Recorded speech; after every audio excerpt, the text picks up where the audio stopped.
ഇന്ന് സോഷ്യൽ മീഡിയയിലും നമ്മുടെ ചുറ്റുവട്ടത്തുമൊക്കെ ഒരുപാട് സംസാരിക്കുന്ന ഒരുപാട് വിഷയങ്ങളുണ്ട്. അതിലേറെ നമുക്ക് സംശയങ്ങളും അതിലുണ്ട് എന്നുള്ളതാണ്. അത്തരം സംശയങ്ങൾ നമുക്ക് തീർക്കാനായും മനസ്സിലാക്കാനും ഒക്കെ ആയിട്ട് ഇന്ന് നമ്മളോടൊപ്പം അത്യാവശ്യം സോഷ്യൽ മീഡിയയിലെ എല്ലാവരുടെയും തന്നെ ഒരു ഇൻഫ്ലുവൻസറായി മാറിയിരിക്കുന്ന അല്ലെങ്കിൽ മാറിക്കഴിഞ്ഞ മായാസ് അമ്മ എന്ന പേരിൽ അറിയപ്പെടുന്ന സൈക്കോളജിസ്റ്റ് ആയിട്ടുള്ള സ്വാതി ജഗദീഷാണ് എന്നോടൊപ്പം ജോയിൻ ചെയ്തിരിക്കുന്നത്. സ്വാതി, സ്വാഗതം. Thank you. ഒരു സൈക്കോളജിസ്റ്റാണ്, ലാക്ടേഷൻ സൈക്കോളജിസ്റ്റാണ്, അങ്ങനെയുള്ള കുറേ മേഖലകൾ കൈകാര്യം ചെയ്യുന്നുണ്ട്. സെക്സ് എഡ്യൂക്കേഷൻ എന്ന് പറയുന്ന ആ ഒരു ഫീൽഡിനെ വളരെയധികം കാര്യഗൗരവത്തോടെ ഇന്നത്തെ കാലഘട്ടത്തിൽ വളരെ സ്വാഭാവികമെന്നോണം സംസാരിച്ച് അങ്ങനെ മുന്നോട്ട് പോകുന്ന ഒരാളാണ്. അതുകൊണ്ട് തന്നെ നമുക്ക് അതിൽ നിന്ന് തുടങ്ങാം. ഇന്നത്തെ കാലഘട്ടത്തിൽ പഴയ കാലഘട്ടത്തേക്കാൾ എത്രത്തോളം ഈ സെക്സ് എഡ്യൂക്കേഷന് ഇമ്പോർട്ടൻസ് ഉണ്ട്? സോ ഞാൻ പറയാൻ തുടങ്ങിയത് സെക്സ് എഡ്യൂക്കേഷനെ കുറിച്ച് ആയിരുന്നില്ല. ഓക്കെ. ഞാൻ എൻ്റെ സോഷ്യൽ മീഡിയ ഫീൽഡിൽ ആദ്യം ഫേസ്ബുക്കിലാണ് പോസ്റ്റുകൾ ഇടാൻ തുടങ്ങിയത്. എല്ലാം തന്നെ ലാക്ടേഷൻ, പോസ്റ്റ്പാർട്ടം ആൻഡ് പാരൻറ്റിങ്, ഇതിനെക്കുറിച്ചൊക്കെയാണ് ഞാൻ പോസ്റ്റുകൾ ഇട്ടുകൊണ്ടിരുന്നത്. അങ്ങനെ ഫേസ്ബുക്കിൽ ഒത്തിരി പോസ്റ്റുകൾ ഷെയർ ചെയ്യപ്പെട്ടു. ഒത്തിരി ലാക്ടേഷൻ എന്ന് പറഞ്ഞൊരു ഫീൽഡുണ്ട്, അതിൽ പുള്ളിക്കാരി ഇതിനെക്കുറിച്ച് പറയുന്നുണ്ട്, അതിനെക്കുറിച്ച് പറയുന്നുണ്ട്. സോ അങ്ങനെ ഞാൻ ഇൻസ്റ്റഗ്രാമിൽ പിന്നീട് ഇടാൻ തുടങ്ങി. അങ്ങനെ ഇൻസ്റ്റഗ്രാമിലാണ് കൂടുതൽ അത് കുറച്ചുകൂടെ പോപ്പുലർ ആയത്. അങ്ങനെ ഇരിക്കുകയാണ് ഞങ്ങൾക്കൊരു സപ്പോർട്ട് ഗ്രൂപ്പ് ഉണ്ട് ഞങ്ങളുടെ നാട്ടിൽ, കോയമ്പത്തൂരിൽ. അപ്പോൾ ഈ സപ്പോർട്ട് ഗ്രൂപ്പിൻ്റെ ഭാഗമായിട്ട് നമ്മൾ ഓരോരോ സ്ഥലങ്ങളിൽ അവയർനെസ് പ്രോഗ്രാംസിനൊക്കെ പോകുമ്പോൾ ചില കാര്യങ്ങളൊക്കെ ഞാൻ ശ്രദ്ധിക്കാനിടയായി. ലൈക്ക് ഫോർ എക്സാമ്പിൾ, ഇപ്പോൾ കോളേജസിലെ ക്ലാസ്സിന് പോകുമ്പോൾ പെൺകുട്ടികളെ മാത്രം ഇരുത്തി സംസാരിക്കുക, അല്ലെങ്കിൽ ഇപ്പോൾ ബ്രസ്റ്റ് ഫീഡിങ് അവയർനെസ്സിന് തന്നെ എന്തെങ്കിലും കാര്യങ്ങൾ പോകുമ്പോൾ ആണുങ്ങൾ ഇത്തിരി മടിച്ച് നിൽക്കുക, അല്ലെങ്കിൽ പെൺകുട്ടികളാണെങ്കിൽ തന്നെ ഇപ്പോൾ ബ്രസ്റ്റ് ഫീഡിങ് മദേഴ്സ് ആണെങ്കിൽ തന്നെ അവർ ധൈര്യമായിട്ട് വെളിയിൽ വന്ന് ബ്രസ്റ്റ് ഫീഡ് ചെയ്യാൻ മടി കാണിക്കുക, അല്ലെങ്കിൽ വീട്ടിൽ തന്നെ അവർ ബെഡ്റൂമിൽ നിന്നും ഒരു ലിവിംഗ് റൂമിലോട്ട് പോലും വന്ന് ബ്രസ്റ്റ് ഫീഡ് ചെയ്യാനൊരു വിഷമം കാണിക്കുക, അല്ലെങ്കിൽ വെളിയിൽ പോകുമ്പോൾ എന്ത് ചെയ്യും, എങ്ങനെയാണ് ഞാൻ ഹാൻഡിൽ ചെയ്യുക എന്നുള്ളൊരു കോൺഫിഡൻസ് ഇല്ലായ്മ. അങ്ങനെയൊക്കെ കുറേ കാര്യങ്ങൾ. അറ്റ് ദ സെയിം ടൈം ഇപ്പോൾ നമ്മൾ മെൻസ്ട്രൽ ഹെൽത്തിനെ കുറിച്ച് പറയുകയാണെന്നുണ്ടെങ്കിൽ നമ്മുടെ അനാറ്റമിയെ കുറിച്ച് തന്നെ ഒരു പ്രോപ്പർ ക്ലാരിറ്റി ഇല്ലാതിരിക്കുക ആളുകൾക്ക്. അപ്പോൾ ഇതൊക്കെ കൂടെ കാണാൻ തുടങ്ങി. പ്ലസ് എൻ്റെ കുട്ടി ഓരോരോ ചോദ്യങ്ങൾ ചോദിക്കാൻ തുടങ്ങി. അങ്ങനെയൊക്കെ വന്നപ്പം സെക്സ് എഡ്യൂക്കേഷൻ്റെ ഒരു ഇമ്പോർട്ടൻസ് എനിക്ക് അപ്പോഴാണ് മനസ്സിലാവുന്നത്.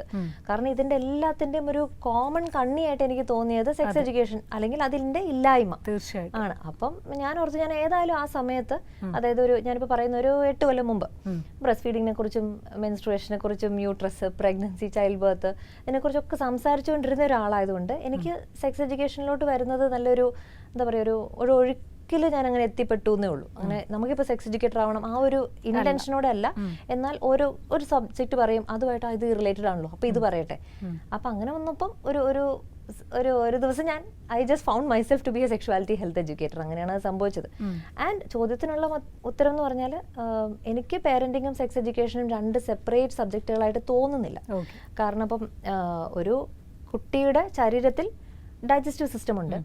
അപ്പോൾ ഡൈജസ്റ്റീവ് സിസ്റ്റത്തിന്റെ ഒരു ആക്ടിവിറ്റി ഉണ്ട് ഡൈജഷൻ എന്ന് പറയുന്നത്. അപ്പോൾ നമ്മൾ ഡെയിലി ഒരു 3 അല്ലെങ്കിൽ 4 തവണ നമ്മൾ ഭക്ഷണം കഴിക്കുന്നുണ്ട്. അപ്പം നമ്മൾ ആ ഭക്ഷണ രീതിയെക്കുറിച്ച് അല്ലെങ്കിൽ ന്യൂട്രീഷനെ കുറിച്ച്, ഇപ്പം ഇന്ന സാധനത്തിനകത്ത് കോംപ്ലക്സ് കാർബ്സ് ഉണ്ട്, ഇതിനകത്ത് സിമ്പിൾ കാർബ്സ് ഉണ്ട്, അല്ലെങ്കിൽ ഇതിന് ഇത്രയും പ്രോട്ടീൻ ഉണ്ട്, ഇപ്പം എന്തുകൊണ്ട് നീ ഇപ്പം ഈ മുട്ട കഴിക്കണം എന്നൊക്കെ നമ്മൾ വീട്ടിലെ ന്യൂട്രീഷനെ കുറിച്ച്, നമ്മൾ അല്ലെങ്കിൽ അലർജീസിനെ കുറിച്ച് എന്തെങ്കിലുമൊക്കെ നമ്മളിങ്ങനെ കോൺസ്റ്റന്റ്ലി പറഞ്ഞുകൊണ്ടിരിക്കുകയാണല്ലോ. അതെന്തുകൊണ്ട് അങ്ങനെ പറയുന്നത്? ഡൈജസ്റ്റീവ് സിസ്റ്റം ആ കുട്ടിയുടെ ബോഡിക്കകത്തുള്ളതുകൊണ്ട്. അതുപോലെ തന്നെ ആ കുട്ടിയുടെ ബോഡിക്കകത്തുള്ളതാണ് ഈ സെക്ഷൽ സിസ്റ്റം അല്ലെങ്കിൽ റിപ്രൊഡക്ടറി സിസ്റ്റം എന്നുള്ളത്. സോ അതിന് ഓരോരോ സ്റ്റേജിൽ വരുന്ന മാറ്റങ്ങൾ, അല്ലെങ്കിൽ അതിനോടനുബന്ധിച്ച് വരുന്ന ഹോർമോണുകൾ, അതിനോടനുബന്ധിച്ച് കുട്ടി ചോദിക്കുന്ന ചോദ്യങ്ങൾ, അങ്ങനെ വരുമ്പോൾ അത് പേരന്റിങ്ങിൽ നിന്നും സെപ്പറേറ്റ് ആയിട്ടൊരു ടോപ്പിക്കായിട്ട് എനിക്ക് തോന്നിയിട്ടില്ല.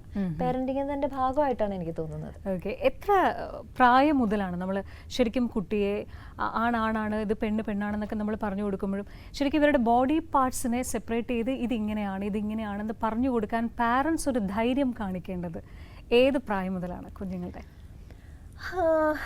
കുഞ്ഞിനോട് നമ്മൾ കണ്ണ്, മൂക്ക്, കാത് എന്നൊക്കെ പറയുന്ന ആ സ്റ്റേജിൽ തന്നെ അവരുടെ പ്രൈവറ്റ് പാർട്സിൻ്റെ കറക്റ്റായിട്ടുള്ള പേരും പറഞ്ഞു കൊടുക്കണമെന്ന് തന്നെയാണ് റിസർച്ച് പറയുന്നത്. കാരണം റിസർച്ച് പ്രൂവ് ചെയ്തിട്ടുണ്ട്, ഒത്തിരി സ്റ്റഡീസ് പ്രൂവ് ചെയ്തിട്ടുണ്ട്. Children who can talk clearly about their private parts are safer from child sexual abuse.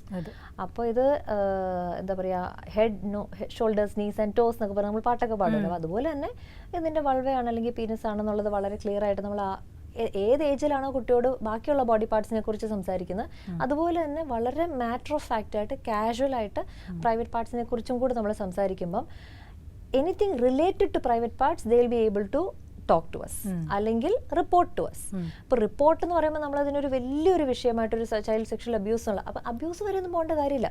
ഇപ്പം ജനറലി എനിക്ക് വേദനിക്കുന്നു, അപ്പം ഒരു കുട്ടിക്ക് കോൺഫിഡൻ്റ് ആയിട്ട് പറയാൻ പറ്റണല്ലോ. അപ്പോൾ പേരൻസ് തന്നെ മടിക്കുന്ന ഒരു കാര്യമാണെന്നുണ്ടെങ്കിൽ, ലെറ്റ്സ് സേ എല്ലാത്തിനെ കുറിച്ച് കോൺഫിഡൻ്റ് ആയിട്ട് പറയുന്ന പേരന്റ് പ്രൈവറ്റ് പാർട്സിന്റെ കാര്യം വരുമ്പം അത് ഇത് ആ സ്ഥലം അവിടെ ഇവിടെ അല്ലെങ്കിൽ പെറ്റ് നെയിംസ് അങ്ങനെയൊക്കെ പറയുമ്പം ഇതിലെന്തോ ഉണ്ടല്ലോ എന്നാണ് കുട്ടി ചിന്തിക്കുന്നത്. അപ്പോൾ നമ്മൾ ആവശ്യമില്ലാതെ ഒരു ക്യൂരിയോസിറ്റി അല്ല അവിടെ ക്രിയേറ്റ് ചെയ്യുന്നത്. ഇതും ബാക്കി ഏത് ഭാഗത്തിനെ പോലെ തന്നെ അതിൻ്റെതായ ഫംഗ്ഷൻസ് ഉള്ള ഒരു ഭാഗമാണ്. അത് കുറച്ചുകൂടെ നമ്മൾ സൂക്ഷിക്കേണ്ട ഒരു ഭാഗമാണ്. Because it's more sensitive. കുറച്ചുകൂടെ നമ്മൾ ഹൈജീനിക് ആയിട്ട് നോക്കേണ്ട കാര്യമാണ്, അല്ലെങ്കിൽ കുറച്ചുകൂടെ എല്ലാവരും കവർ ചെയ്ത് വെക്കുന്ന ഒരു കാര്യമാണ്.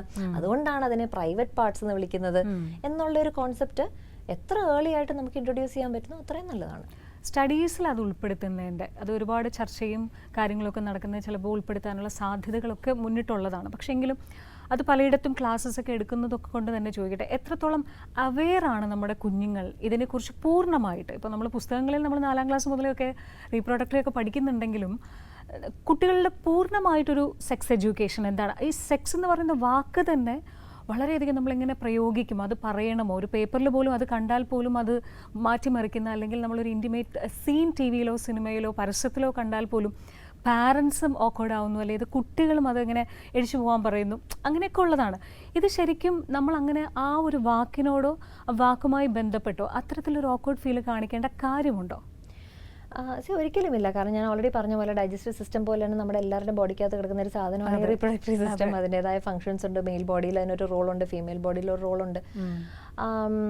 അത് കൂടാതെ ഇപ്പോൾ ഫീമെയിൽസിനാണെങ്കിൽ തന്നെ അതിനോടനുബന്ധിച്ച് എടുക്കുന്ന ബാക്കി യുറീത്രയും ബാക്കിയുള്ള കാര്യങ്ങൾ എല്ലാവരും ഉണ്ടല്ലോ. അത് റീപ്രൊഡക്ഷൻ മാത്രമല്ലല്ലോ ഒരു പെൽവിക് ഫ്ലോറിൽ സംഭവിക്കുന്നത്. അപ്പം ഒന്നിനെക്കുറിച്ച് പറയുമ്പോൾ വേറൊരു കാര്യത്തെക്കുറിച്ച് പറയേണ്ടി വരും. അപ്പോൾ ബേബി വരുന്നത് സുസു പോകുമ്പോഴാണോ അമ്മ ബേബി വരുന്നത്, അപ്പോൾ ഇത് വേറെ അത് വേറെ എന്നുള്ളത് ആ സമയത്ത് നമ്മൾ പറയണല്ലോ. അപ്പം എത്രത്തോളം നമ്മൾ ക്ലാരിറ്റി കൊടുക്കുന്നോ ആ ഒരു ഏജ് അപ്രോപ്രിയേറ്റ് സെക്ഷൽ ഡെവലപ്മെന്റ് ആ കുട്ടിയിൽ ആകുന്ന സമയത്ത് വരുന്ന ചോദ്യങ്ങൾക്കുള്ള ആൻസേഴ്സ് നമ്മൾ അതിനനുസരിച്ച് പറഞ്ഞു കൊടുക്കാൻ പറ്റും. അപ്പോൾ ബേസിക് ആയിട്ടുള്ള ഒരു ഡിസ്കഷൻസും നടന്നിട്ടില്ല എന്നുണ്ടെങ്കിൽ ഒരു അഡ്വാൻസ്ഡ് ആയിട്ടുള്ള ഒരു ക്വസ്റ്റ്യൻ അവിടെ വരാൻ സാധ്യത കുറവാണ്. പ്ലസ് പേരൻസ് ഇതുമായിട്ട് ഓപ്പൺ അല്ല എന്നുള്ളൊരു കോൺസെപ്റ്റ് ആ കുട്ടിയുടെ ഉള്ളിലോട്ട് പോയിട്ടുണ്ടെന്നുണ്ടെങ്കിൽ ഒന്നിനെ കുറിച്ച് ഇപ്പോൾ ക്ലാസ്സിൽ ഒരു ക്രഷ് ഉള്ളതിനെ കുറിച്ചോ അല്ലെങ്കിൽ എനിക്ക് ഇങ്ങനെ ഒരു ഫീലിംഗ് തോന്നുന്നുണ്ട് എന്നുള്ളതിനെ കുറിച്ചോ ഒരു സെൻസിറ്റീവ് ആയിട്ടുള്ള അല്ലെങ്കിൽ വൾണറബിൾ ആയിട്ടുള്ള കാര്യത്തെക്കുറിച്ച് ഞാൻ പറഞ്ഞാൽ എന്നെ ഷെയിം ചെയ്യുമോ, ജഡ്ജ് ചെയ്യുമോ, ബുള്ളി ചെയ്യുമോ, എന്നെ വഴക്ക് കുറയോ എന്നൊക്കെയുള്ള ഒരു തോട്ട്സ് ഒക്കെ കുട്ടിക്ക് ഉണ്ടാവും. അപ്പോൾ എത്രത്തോളം നമ്മൾ ഓപ്പൺ ആയിട്ട് സംസാരിക്കുന്നു അത്രത്തോളം ആ കുട്ടിക്ക് that child gets a space to open up about. ഈ അബ്യൂസ് ആണ് എല്ലാവരുടെ മൈൻഡിൽ കിടക്കുന്നത്. അബ്യൂസ് അല്ല, അബ്യൂസ് സംഭവിച്ചാലും സംഭവിച്ചില്ലെങ്കിലും child has to come up to us for something or the other. അപ്പം എന്തെങ്കിലും മെഡിക്കൽ ഇഷ്യൂ പോലും സംഭവിക്കാമല്ലോ, വേദനകൾ ഉണ്ടാവാം, ഇൻഫെക്ഷൻസ് ഉണ്ടാവാം, എന്തിനെക്കുറിച്ചാണെങ്കിലും വന്ന് ഓപ്പൺ ആയിട്ട് സംസാരിക്കാൻ അങ്ങനെ ഒരു എൻവയൺമെന്റ് ഉണ്ടെങ്കിലേ നമുക്ക് പറ്റത്തുള്ളൂ. പിന്നെ പേരൻസിന്റെ ഉള്ളിൽ ആ സ്റ്റിഗ്മയും ടാബുവും ഒക്കെ നമ്മുടെ ജനറേഷനിൽ it was not really openly spoken about. ഇപ്പം അങ്ങനെ നോക്കുമ്പോൾ നമ്മൾ ഏതൊരു സബ്ജക്റ്റിനെ കുറിച്ചും കുറെ നാൾ സംസാരിച്ച് ആ സ്റ്റിഗ്മയും ടാബും ഒക്കെ നമുക്ക് റിമൂവ് ചെയ്യാൻ പറ്റത്തുള്ളൂ. അപ്പോൾ പീരിയഡ്സ് ആണെങ്കിൽ തന്നെ ഒരു കാലഘട്ടത്തിൽ ആൺകുട്ടികൾ ഇത്രത്തോളം ഇൻവോൾവ് ആയിട്ട് സംസാരിച്ചിരുന്നില്ല, അല്ലെങ്കിൽ നമുക്ക് തന്നെ വീട്ടിലുള്ള കുടുംബത്തിലുള്ള ആണുങ്ങളുടെ അടുത്തൊരു പാഡ് വാങ്ങിച്ചുകൊണ്ട് വരാൻ പറയാനൊരു ധൈര്യം ഉണ്ടായിരുന്നില്ല, രഹസ്യം കാണിച്ച് നമ്മളിങ്ങനെ സീക്രസി അല്ലായിരുന്നു എല്ലാം. ഇപ്പൊ ഇന്ന് അതൊക്കെ മാറിയില്ലേ. അതുപോലെ തന്നെ ഇപ്പം പാഡുകളുടെ അഡ്വർടൈസ്മെന്റിലാണെങ്കിൽ തന്നെ റെഡ് കളറിൽ ഫ്ലൂയിഡ് കാണിക്കുന്നു. അതൊക്കെ വന്ന് ഓരോരോ കുഞ്ഞു കുഞ്ഞു മാറ്റങ്ങളുടെ ഭാഗമായിട്ട് വരുന്നതാണ്. അപ്പൊ അതുപോലെ തന്നെ എന്തെങ്കിലും ഒരു കാലത്ത് നമ്മളിത് ഇങ്ങനെ പറഞ്ഞുകൊണ്ടിരിക്കുന്നു. ഇപ്പൊ ഈ ഇന്റർവ്യൂ തന്നെ ഒരു വിധത്തിൽ ഒരു അവയർനെസ് തീർച്ചയായിട്ടും പ്രോഗ്രാമാണ്. അപ്പം അങ്ങനെ നമ്മൾ സംസാരിച്ചുകൊണ്ടേ ഇരിക്കും തോറും the more you get to hear about something നമുക്ക് ആ ഒരു അതുമായിട്ട് റിലേറ്റഡ് ആയിട്ടുള്ള ഒരു സ്റ്റിഗ്മ നമ്മൾ തന്നെ അങ്ങ് റിലാക്സ് ചെയ്ത് തുടങ്ങും അകത്ത്. അപ്പൊ ഇത്രയൊക്കെ ഉള്ളൂ അല്ലേ എന്ന് നമുക്ക് തോന്നാൻ തുടങ്ങും. ശരിക്കും അത് പറയുമ്പോൾ പാരന്റിങ്ങും കൂടി കണക്ട് ചെയ്ത് ഞാൻ ചോദിക്കട്ടെ, എല്ലാം സംസാരിക്കണം, ഓപ്പണായിട്ട് കമ്മ്യൂണിക്കേറ്റ് ചെയ്യണം കുട്ടികളായിട്ട്, പക്ഷേ അവെയർ അല്ലാത്ത അല്ലെങ്കിൽ അതിനെക്കുറിച്ച് പൂർണ്ണമായി അറിവില്ലാത്ത പാരൻസ് അതിനെ ഒരുപക്ഷെ നമ്മൾ സാധാരണ നോർമലൈസ് ചെയ്ത് പോകാറുണ്ട്, അതെനിക്കറിയില്ല, അല്ലെങ്കിൽ അങ്ങനെ പോലും പറയാതെ ആവശ്യമില്ലാത്ത കാര്യങ്ങൾ ചോദിക്കരുത് പോലുള്ള കാര്യങ്ങൾ വാക്കുകൾ പറഞ്ഞ് ചിലപ്പോൾ ഇവർക്ക് അറിയാത്തതായിരിക്കും. അപ്പോൾ അറിയാത്ത കാര്യങ്ങൾ അറിയില്ല എന്ന് തന്നെ പറഞ്ഞു കൊടുക്കുന്നതല്ലേ കുറച്ചുകൂടി ഭംഗി? അതോ നമുക്ക് അറിഞ്ഞ് മനസ്സിലാക്കിയിട്ട് അതിനെ പൂർണ്ണമായി നമുക്ക് ഒരുമിച്ച് പഠിക്കാൻ പോലുള്ള അങ്ങനെയുള്ള സിമ്പിൾ ട്രിക്കുകളല്ലേ കുട്ടികളോട് നമ്മൾ പെരുമാറേണ്ടത്, അല്ലെങ്കിൽ ഒരുമിച്ച് എടുക്കേണ്ട തീരുമാനങ്ങൾ? അത് ഇപ്പം എൻ്റെ സെക്സ് എഡ്യൂക്കേഷൻ്റെ വർക്ക്ഷോപ്സിന് പോലും വരാൻ മടി കാണിക്കുന്നവരുണ്ട്. ഇൻഫാക്ട് 2 2-3 കൊല്ലം എന്നെ ഫോളോ ചെയ്തിട്ട് ഇൻസ്റ്റാഗ്രാമിലൊക്കെ ഫോളോ ചെയ്തിട്ട് എൻ്റെ വർക്കൊക്കെ ഭയങ്കര കീനായിട്ട് ഒബ്സർവ് ചെയ്തിട്ട് 3 കൊല്ലം കഴിഞ്ഞിട്ടൊക്കെ വർക്ക്ഷോപ്പിന് വന്നവരുണ്ട്. അപ്പോൾ അങ്ങനെയുള്ളവരോട് ഞാൻ സംസാരിക്കുമ്പം എൻ്റെ 3 കൊല്ലം മുമ്പ് ട്രൈ ചെയ്യാത്ത ഒരു മടി ഉണ്ടായിരുന്നു മാം എന്താണ് അങ്ങനെ ഒരു വർക്ക്ഷോപ്പിൽ സംസാരിക്കാൻ പോകാന്നുള്ളതിനെ കുറിച്ചുള്ള അവരുടെ ഇന്റേണലി അവരുടെ ഉള്ളിലുണ്ടായിരുന്ന ഇൻസെക്യൂരിറ്റീസ് ആകട്ടെ, ബ്ലോക്സ് ആയിക്കോട്ടെ, അല്ലെങ്കിൽ ഒരു ഷെയിം ആയിക്കോട്ടെ. കാരണം നമ്മൾ പലർക്കും പണ്ടത്തെ സെക്ഷൽ ഷെയിം പലരുടെ ഉള്ളിലുണ്ട്. എന്തെങ്കിലും രീതിയിൽ ആരെങ്കിലും കളിയാക്കിയതാവാം, അല്ലെങ്കിൽ പിന്നെ 2 cousins each other body explore ചെയ്യുന്ന സമയത്ത് പേരൻസ് അവരെ പിന്നെ പിടിച്ചതാവാം, എന്തെങ്കിലും കുട്ടിക്കളി അല്ലെങ്കിൽ ക്യൂരിയോസിറ്റിയുടെ ഭാഗമായിട്ട് ഇപ്പോൾ ഒരു പോണോഗ്രഫി എന്തെങ്കിലും കണ്ടു എന്നുള്ള ഒരു ഇതിൽ, അല്ലെങ്കിൽ ഒരു മാഗസിൻ കണ്ടു എന്നുള്ള എന്തെങ്കിലും ഷെയിമുകളൊക്കെ ആളുകളുടെ ഉള്ളിൽ കിടപ്പുണ്ട് എങ്കിൽ, അല്ലെന്നുണ്ടെങ്കിൽ സ്വയം അവർ തന്നെ ചൈൽഡ് സെക്ഷൽ അബ്യൂസിൽ കൂടെ കടന്നു പോയിട്ടുള്ളവരാണെന്നുണ്ടെങ്കിൽ അവരുടെ ഉള്ളിൽ ആ ബ്ലോക്സും ആ ഇൻസെക്യൂരിറ്റീസും അത് റിലേറ്റഡ് ആയിട്ടുള്ള ട്രോമയും അകത്തുണ്ടാവും. അപ്പൊ അങ്ങനെയുള്ള കാര്യങ്ങൾ പോലും will prevent them from exploring it further. നമ്മുടെ മേത്ത് ഇങ്ങനെ ഒരു ബാഗേജ് കിടക്കുമ്പോൾ നമ്മളിങ്ങനെ സെക്ഷുവലി ഹെൽത്തി ആവും. അപ്പോൾ സെക്ഷൽ ഹെൽത്തിനെ കുറിച്ചുള്ള സംസാരങ്ങൾ നമുക്ക് അവേഴ്സീവ് ആവും.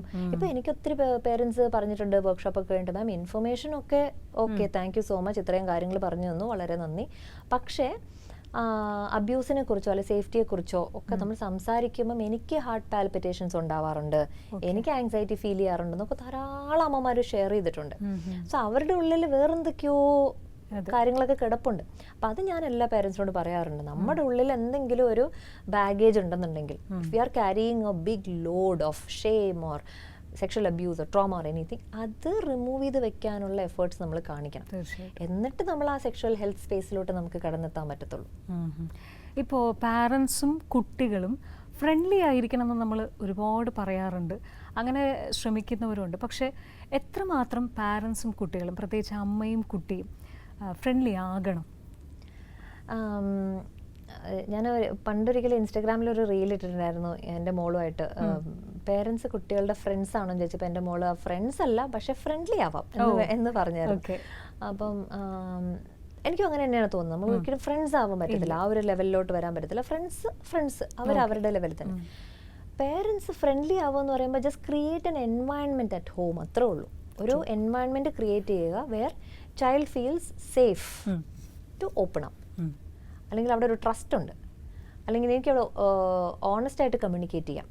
എന്നെ ഇവർ സ്ക്രൂട്ടനൈസ് ചെയ്യത്തില്ല, അല്ലെങ്കിൽ എന്നെ ചിലപ്പോൾ മിസ്റ്റേക്ക് ചെയ്തു എന്ന് പറയുമായിരിക്കും, പക്ഷെ എന്നാലും എന്നെ അതിൽ നിന്നും എങ്ങനെയാണ് റിക്കവർ ചെയ്യേണ്ടത് എന്നുള്ള രീതിയിൽ എന്നെ ഗൈഡേ ചെയ്യത്തുള്ളൂ. അല്ലാണ്ട് എന്നെ പണിഷ് ചെയ്ത് ഗ്രൗണ്ട് ചെയ്ത് ഇനി 4 മാസത്തേക്ക് നമ്മൾ സംസാരിക്കില്ല എന്നൊക്കെ വലിയ ഡ്രാമയൊക്കെ കാണിക്കുക, അങ്ങനെ ഒരു എൻവയൺമെന്റിലെ കുട്ടി ക്ലോസ്ഡ് ആവത്തുള്ളൂ, ഷട്ട് ആവത്തുള്ളൂ. അല്ല, അങ്ങനത്തെ ഒരു എൻവയൺമെന്റ് ഇല്ലാന്നുണ്ടെങ്കിൽ I will always be very open. അമ്മ ഇന്നലെ ഞാനും ഫ്രണ്ടും കൂടെ ഇന്റർനെറ്റ് ഒരു 11 o'clock, ലെറ്റ്സ് സേ ആ വീട്ടിൽ ഇപ്പോൾ 9 o'clock വരെയാണ് ഒരു റൂൾ ഇട്ടിട്ടുണ്ടെന്നുണ്ടെങ്കിൽ ഞങ്ങൾ ഇന്നലെ 10:30 11 വരെ നെറ്റിലായിരുന്നു കേട്ടോ എന്ന് പറയാനുള്ള ഒരു സ്പേസ് അവിടെ ഉണ്ടായാൽ മതി. അപ്പോൾ അതാണ് അത്രയും ഫ്രണ്ട്ലി നമുക്ക് പറ്റത്തുള്ളൂ. അതിൽ കൂടുതലും നമ്മൾ നല്ല സ്ട്രോങ് ആയിട്ടുള്ള ഫേം ആയിട്ടുള്ള ബൗണ്ടറീസ് സെറ്റ് ചെയ്തേ പറ്റൂ. ചിലത് ഓക്കെ, ചിലത് നോട്ട് ഓക്കെ എന്നുള്ളത് നമ്മൾ ക്ലിയർ ആയിട്ട് പറയണം. അതുപോലെ തന്നെ ഇപ്പോൾ സെക്ഷ്വാലിറ്റിയുടെ കാര്യത്തിലാണെങ്കിൽ, ഇപ്പോൾ ഒരു ടോപ്പിക്കിനെ കുറിച്ച് ആ കുട്ടി ചോദിക്കുകയാണെന്നുണ്ടെങ്കിൽ 2 കാര്യങ്ങൾ നമ്മൾ പറഞ്ഞു കൊടുക്കണം. ഒന്ന്, ആ ടോപ്പിക്കിൻ്റെ സയൻറ്റിഫിക് എക്സ്പ്ലനേഷൻ അല്ലെങ്കിൽ അത് റിലേറ്റഡ് ആയിട്ടുള്ളൊരു ഇൻഫർമേഷൻ കൊടുക്കുക. 2, ആ ഇൻഫർമേഷൻ റിലേറ്റഡ് ആയിട്ടുള്ളൊരു വാല്യൂ സിസ്റ്റം ഉണ്ടാവും നമ്മുടെ ഉള്ളിൽ. ആ കാര്യം നമുക്ക് ഓക്കെ ആണോ അല്ലയോ എന്നുള്ളത്. ഇപ്പം ലെറ്റ്സ് സേ പീരിയഡ് സ്റ്റിഗ്മ, പീരിയഡ്സിനെ കുറിച്ച് നമ്മൾ എന്തൊക്കെയോ പറഞ്ഞു കൊടുക്കുന്നു, അത് റിലേറ്റഡ് ആയിട്ടൊരു value system. I don't think it is matter of shame. അല്ലെങ്കിൽ നമ്മുടെ വീട്ടിൽ അങ്ങനെ we don't follow any kinds of stigma around periods or shame around periods. നമ്മുടെ വീട്ടിൽ പപ്പയാണെങ്കിലും പോയി പാഡൊക്കെ മേടിച്ചുകൊണ്ട് വരും. അപ്പോൾ അതൊരു വാല്യൂ സിസ്റ്റമാണ് നമ്മളവിടെ കൊടുക്കുന്നത്, that we are very open to this biological phenomena. അങ്ങനെ എന്തൊരു കോൺസെപ്റ്റ് നമ്മൾ പറഞ്ഞു കൊടുത്താലും അത് റിലേറ്റഡ് ആയിട്ടുള്ള ഒരു വാല്യൂ സിസ്റ്റം അത് പേരന്റിൽ കൂടെ പോകാൻ പറ്റത്തുള്ളൂ. അപ്പം അതൊരു എഡ്യൂക്കേറ്റർക്ക് വന്ന് 30 കുട്ടികൾക്ക് പറഞ്ഞു കൊടുക്കാൻ പറ്റത്തില്ല. ഒരു എഡ്യൂക്കേറ്റർ ക്ലാസ്സിൽ ഇപ്പം വരികയാണ്, അല്ലെങ്കിൽ നമ്മളിപ്പോൾ ചില സ്കൂളുകൾ ചില കൺസൾട്ടൻസിനെ വിളിക്കാറുണ്ട് കുട്ടികളുമായിട്ട് സംസാരിക്കാൻ, ടീനേജേഴ്സ്, അല്ലെങ്കിൽ ചില NGOസുമായിട്ട് കണക്ട് ചെയ്ത് അവർ വന്ന് അവയർനെസ് ക്യാമ്പയിൻസ് ഒക്കെ ചെയ്യും. അപ്പം ഇൻഫർമേഷൻ അവർക്ക് കൊടുക്കാൻ പറ്റത്തുള്ളൂ ആൾക്ക്. ബിക്കോസ് അയാളുടെ വാല്യൂ സിസ്റ്റം അയാൾക്ക് ഈ 30 കുട്ടികളോട് പറഞ്ഞു കൊടുക്കാൻ പറ്റില്ല. ബിക്കോസ് ആ 30 കുട്ടികളുടെ വീട്ടിൽ 30 ഡിഫറെൻറ്റ് വാല്യൂ സിസ്റ്റംസ് ഉണ്ടാവും. സോ ആസ് പേരൻസ് നമ്മുടെ റോൾ എന്ന് പറയുന്നത് friendly in the sense create an open environment. അപ്പോൾ ആ ഒരു ലെവൽ ഓഫ് ക്ലോസ്നെസ് ഉണ്ടാവുക. Number 2, boundaries.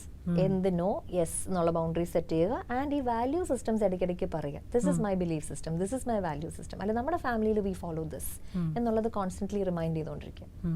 ഈ ബൗണ്ടറീസിനെ കുറിച്ച് പറഞ്ഞല്ലോ, എന്താണ് ആക്ച്വലി ബൗണ്ടറി കൊണ്ട് അല്ലെങ്കിൽ ബൗണ്ടറീസ് കൊണ്ട് ഉദ്ദേശിക്കുന്നത്? ഓക്കെ, അപ്പോൾ എനിക്കൊന്ന് ഒരു 1-2 കൊല്ലം മുമ്പ് വരെ നമുക്ക് ഈ ക്രിക്കറ്റിലുള്ള ബൗണ്ടറീസ് ആക്ച്വലി അറിയത്തുണ്ടായിരുന്നുള്ളൂ. എനിക്കും അത്രയൊക്കെ തന്നെ അറിയത്തുണ്ടായിരുന്നുള്ളൂ. പക്ഷെ ഞാൻ ഈ സെക്സ് എഡ്യൂക്കേഷൻ സ്പേസിലോട്ട് കയറി കുറെ കൂടെ ഡീപ്പ് ഡൈവ് ചെയ്യാൻ തുടങ്ങിയപ്പോഴാണ് എനിക്ക് തന്നെ മനസ്സിലാവുന്നത് ദാറ്റ് സെക്ഷുവാലിറ്റി ഹെൽത്ത് എന്ന് പറയുന്ന ഒരു അംബ്രല ടേമാണ്. അതിന്റെ താഴെ ധാരാളം സബ്ജക്ട്സ് വരുന്നുണ്ട്. സെക്സ് എന്ന് പറയുന്ന ഒരു സബ്ജക്ട്, അതുകൊണ്ടാണ് നമ്മൾ ഇന്ന് സെക്സ് എഡ് എന്ന് പറയാതെ സെക്ഷുവാലിറ്റി ഹെൽത്ത് എഡ്യൂക്കേഷൻ അല്ലെങ്കിൽ കോംപ്രിഹെൻസീവ് സെക്സ് എഡ്യൂക്കേഷൻ എന്നൊക്കെ പറയുന്നത്. അപ്പോൾ അതിനകത്ത് ഉള്ള സബ്ജക്റ്റുകളിൽ വരുന്ന ഇപ്പോൾ let's say consent, boundary, body autonomy, safety, puberty, pregnancy അല്ല periods, masturbation or child birth, online safety, contraceptives, അങ്ങനെ കുറേ കാര്യങ്ങൾ ഇതിനകത്ത് വരുന്നുണ്ട്. അപ്പോൾ അതിനകത്ത് വരുന്ന ഒരു ടോപ്പിക്കാണ് ഈ ബൗണ്ടറീസ് എന്ന് പറയുന്നത്. ബൗണ്ടറി എന്ന് വെച്ച് കഴിഞ്ഞാൽ ലിറ്ററൽ മീനിങ് എന്ന് പറയുന്നത് what is okay and not okay for you. നിന്റെ ലിമിറ്റ് എന്താണ്, ലിമിറ്റേഷൻസ് എന്താണെന്നുള്ളത് നീ മനസ്സിലാക്കിയിരിക്കും. സോ എനിക്ക് ഇത് ഓക്കെയാണ്, ബട്ട് ഇത് ഓക്കെ അല്ല, അത് വളരെ വ്യക്തമായിട്ട് നമ്മൾ മനസ്സിലാക്കുക. ആൻഡ് ബൗണ്ടറീസും കൺസെൻറ്റും കണക്റ്റഡ് ആണ്. നമ്മൾ നോ പറയാന്ന് വെച്ചാൽ എനിക്ക് ഇത് ഓക്കെ ആണോ ഓക്കെ അല്ല എന്ന് അറിഞ്ഞാലേ എനിക്ക് അവിടെ നോ എടുത്ത് വെളിക്കൊണ്ടുവരാൻ പറ്റത്തുള്ളൂ. അപ്പം കൺസെൻറ്റും ബൗണ്ടറീസ് ഇങ്ങനെ ഒരു സിബ്ലിങ്സ് പോലത്തെ ടോപ്പിക്കുകളാണ്. എനിക്ക് ബൗണ്ടറീസ് എന്ന് പറയുന്ന ടോപ്പിക് പേഴ്സണലി ഭയങ്കര ഇഷ്ടമുള്ള ടോപ്പിക്കാണ്. കാരണം ഇന്ന് ഞാൻ കാണുന്ന ഭൂരിപക്ഷം പ്രശ്നങ്ങളും can be attributed to lack of boundaries. ഇപ്പം എവിടെ നോ പറയണമെന്ന് അറിയില്ല, അല്ലെങ്കിൽ സ്വയം നോ പറയാമെന്ന് തന്നെ പലർക്കും അറിയില്ല.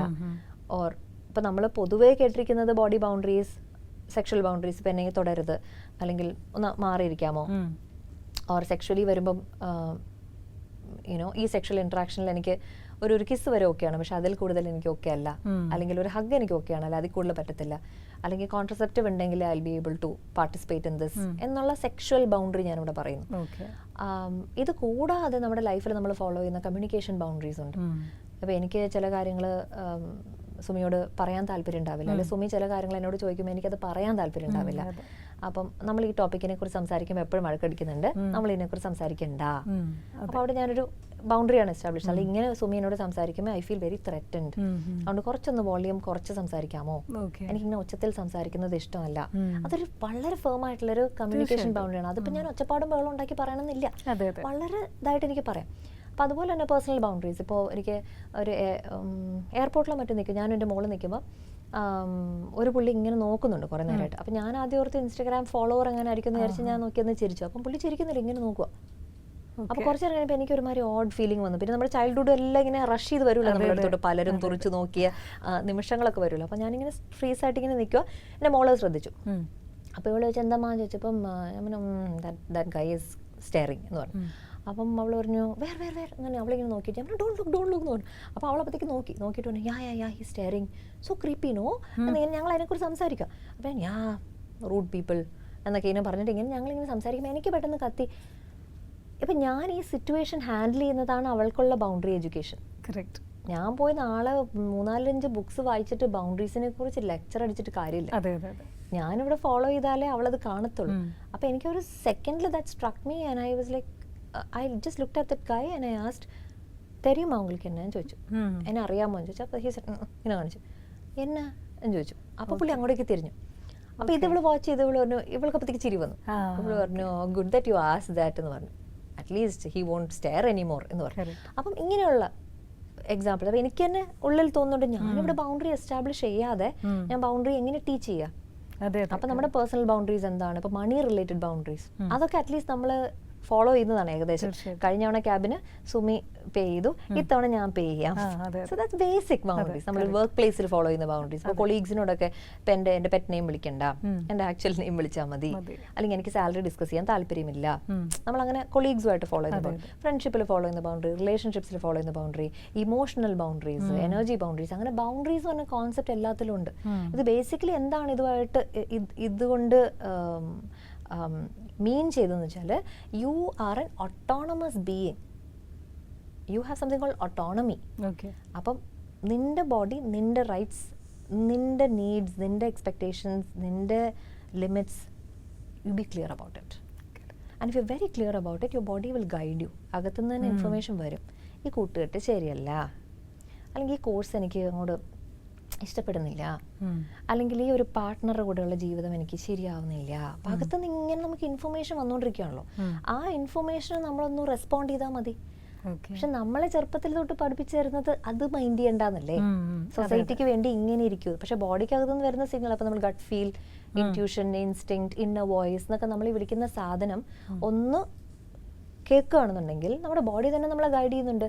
ഇവിടെ ഇരിക്കണ്ട, ശരിയല്ല, അല്ല ഇപ്പം ഈ സമയത്ത് ഇവിടെ നിൽക്കണ്ട, ഇവിടുന്ന് പൊക്കോ.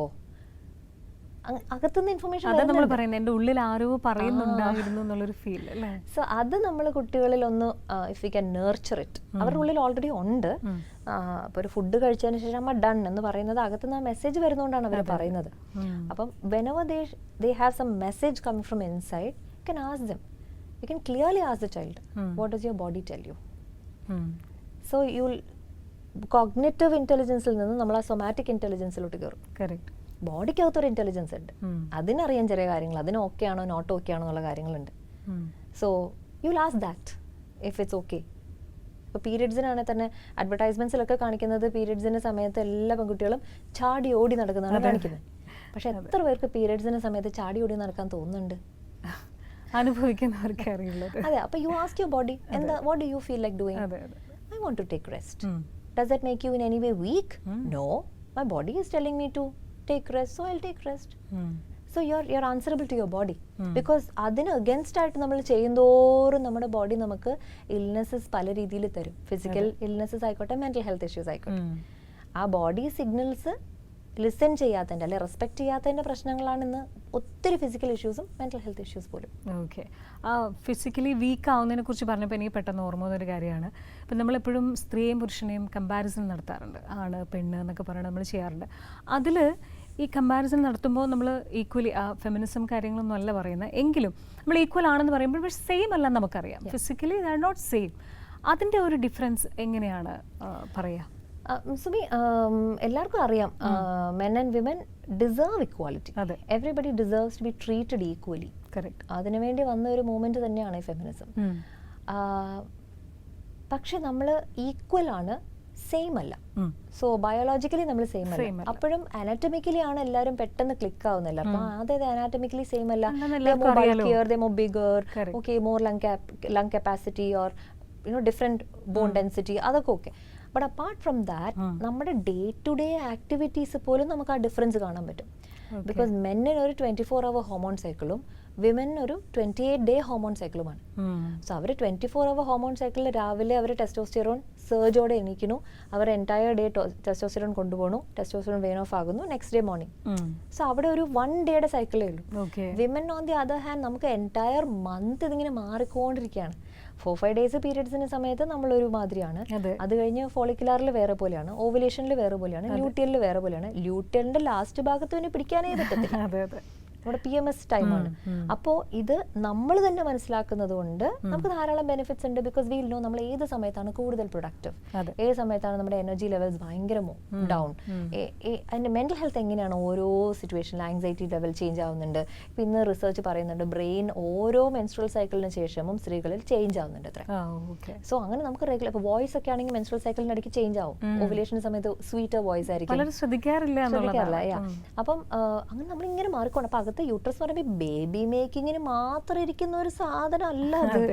അതിലാണ് നമ്മുടെ എല്ലാ ഇമോഷൻസും മെന്റൽ ഹെൽത്തും ഹോർമോൺസും എല്ലാം അവിടെ ഉള്ളത് കൊണ്ട് അകത്തുനിന്ന് കുറേ മെസ്സേജസ് നമുക്ക് വരുന്നുണ്ട്. ഇപ്പം ഇങ്ങനെ ചെയ്യ്, ഇപ്പം ഇങ്ങനത്തെ ഇത് കഴിക്കുക. അപ്പം നമ്മളൊരു ഹോളിസ്റ്റിക് ഒരു ലൈഫിലോട്ട് പോകുമ്പോൾ നമ്മൾ ഇതൊക്കെ ട്രാക്ക് വെക്കുകയാണെന്നുണ്ടെങ്കിൽ സർട്ടൻ ഫുഡ്സ് നമുക്ക് സർട്ടൻ ടൈമിൽ ഇഷ്ടപ്പെടും, സർട്ടൻ ടൈംസിൽ അത് വേണ്ടാന്ന് തോന്നും. അങ്ങനെയുള്ള ഇൻഫർമേഷൻ പോലും നമുക്ക് അകത്തുനിന്ന് കിട്ടുന്നുണ്ട്.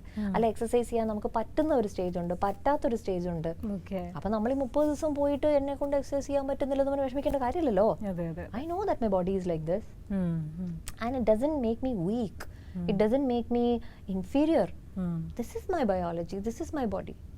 That makes me feel very empowered about it എന്നല്ലേ നമ്മൾ ചിന്തിക്കത്തുള്ളൂ. അപ്പം ഇങ്ങനെ നമ്മളത് ട്രാക്ക് വെക്കുമ്പോൾ വീൽ ഓൾസോ നോ എന്തുകൊണ്ട് ഈ 9 to 5 കോർപ്പറേറ്റ് വേൾഡ് എന്നുള്ളത് വിമന് പറ്റുന്നില്ല എന്നുള്ളത് മനസ്സിലാവും. എല്ലാവർക്കും പറ്റുന്നില്ലെന്ന് ഞാൻ പറയുന്നില്ല, അത് പറ്റുന്ന സ്ത്രീകൾ ഉണ്ടാവും, അപ്പോൾ കുഴപ്പമില്ല, അത് അവർ ഹാപ്പി ആയിട്ടിരിക്കട്ടെ. അറ്റ്ലീസ്റ്റ് പറ്റുന്നില്ല എന്നുള്ളവരെങ്കിലും they can get some clarity. അപ്പൊ ഇതുകൊണ്ടായിരിക്കുമല്ലേ ഞാനിങ്ങനെ ബേൺ ഔട്ടിലിരിക്കണേ, അപ്പൊ എനിക്ക് ഈ ഷിഫ്റ്റ് വർക്ക് പറ്റുന്നുണ്ടാവില്ല അല്ലേ, ബിക്കോസ് അവരുടെ ബോഡി പോലെ അല്ല എൻ്റെ ബോഡി. ബിക്കോസ് ഈ കൂടുതൽ work environments they are designed for male bodies to withstand. It's not designed for female bodies.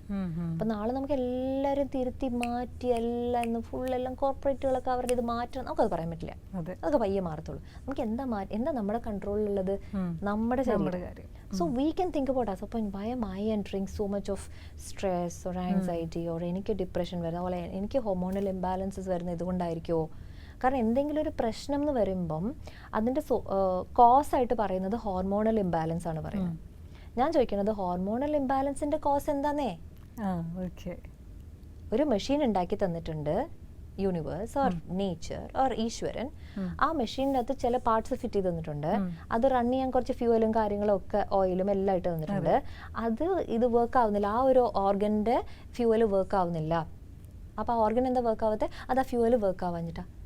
ആ ഫ്യൂവൽ എന്താ വർക്ക് ആവാത്തെ? Machine. So you need to dig deep. No, കുറേ പേരുടെ അടുത്ത് നമ്മൾ പോയി ഹെൽത്ത് ഇഷ്യൂസ് ചോദിക്കുമ്പോൾ ഹോർമോണൽ ഇംബാലൻസ് ആണെന്ന് പറയാറുണ്ട്. ഹോർമോണൽ ഇംബാലൻസ് എന്തുകൊണ്ടാണ് വരുന്നതെന്ന് ആലോചിച്ച് നോക്ക്, അതിന് വേറെ റീസൺ കാണും. സോ അതിന് കുറേ റീസൺ, കുറേ പേരുടെ റീസൺ, എല്ലാവരുടെയും എന്നല്ല ഞാൻ പറയുന്നത്, കുറേ പേരുടെ എസ്പെഷ്യലി സ്ത്രീകളുടെ റീസൺ അവരവരുടെ യുണീക്ക് ബയോളജിക്ക് അനുസരിച്ചുള്ള ജോലികൾ ഒരുപക്ഷെ ചെയ്യുന്നുണ്ടാവില്ല, അല്ലെങ്കിൽ അത് ട്രാക്ക് വെക്കുന്നുണ്ടാവില്ലായിരിക്കും. അതിനെയും കൂടെ ഓണർ ചെയ്തുകൊണ്ട് ജീവിക്കുകയാണെന്നുണ്ടെങ്കിൽ കുറേയൊക്കെ നമുക്ക് ഈ ഫിസിക്കൽ ഹെൽത്ത് ഇഷ്യൂസും മെൻ്റൽ ഹെൽത്ത് ഇഷ്യൂസും ടു എ ലാർജ് എക്സ്റ്റെൻറ്റ് നമുക്ക് കൺട്രോൾ ചെയ്യാൻ പറ്റും.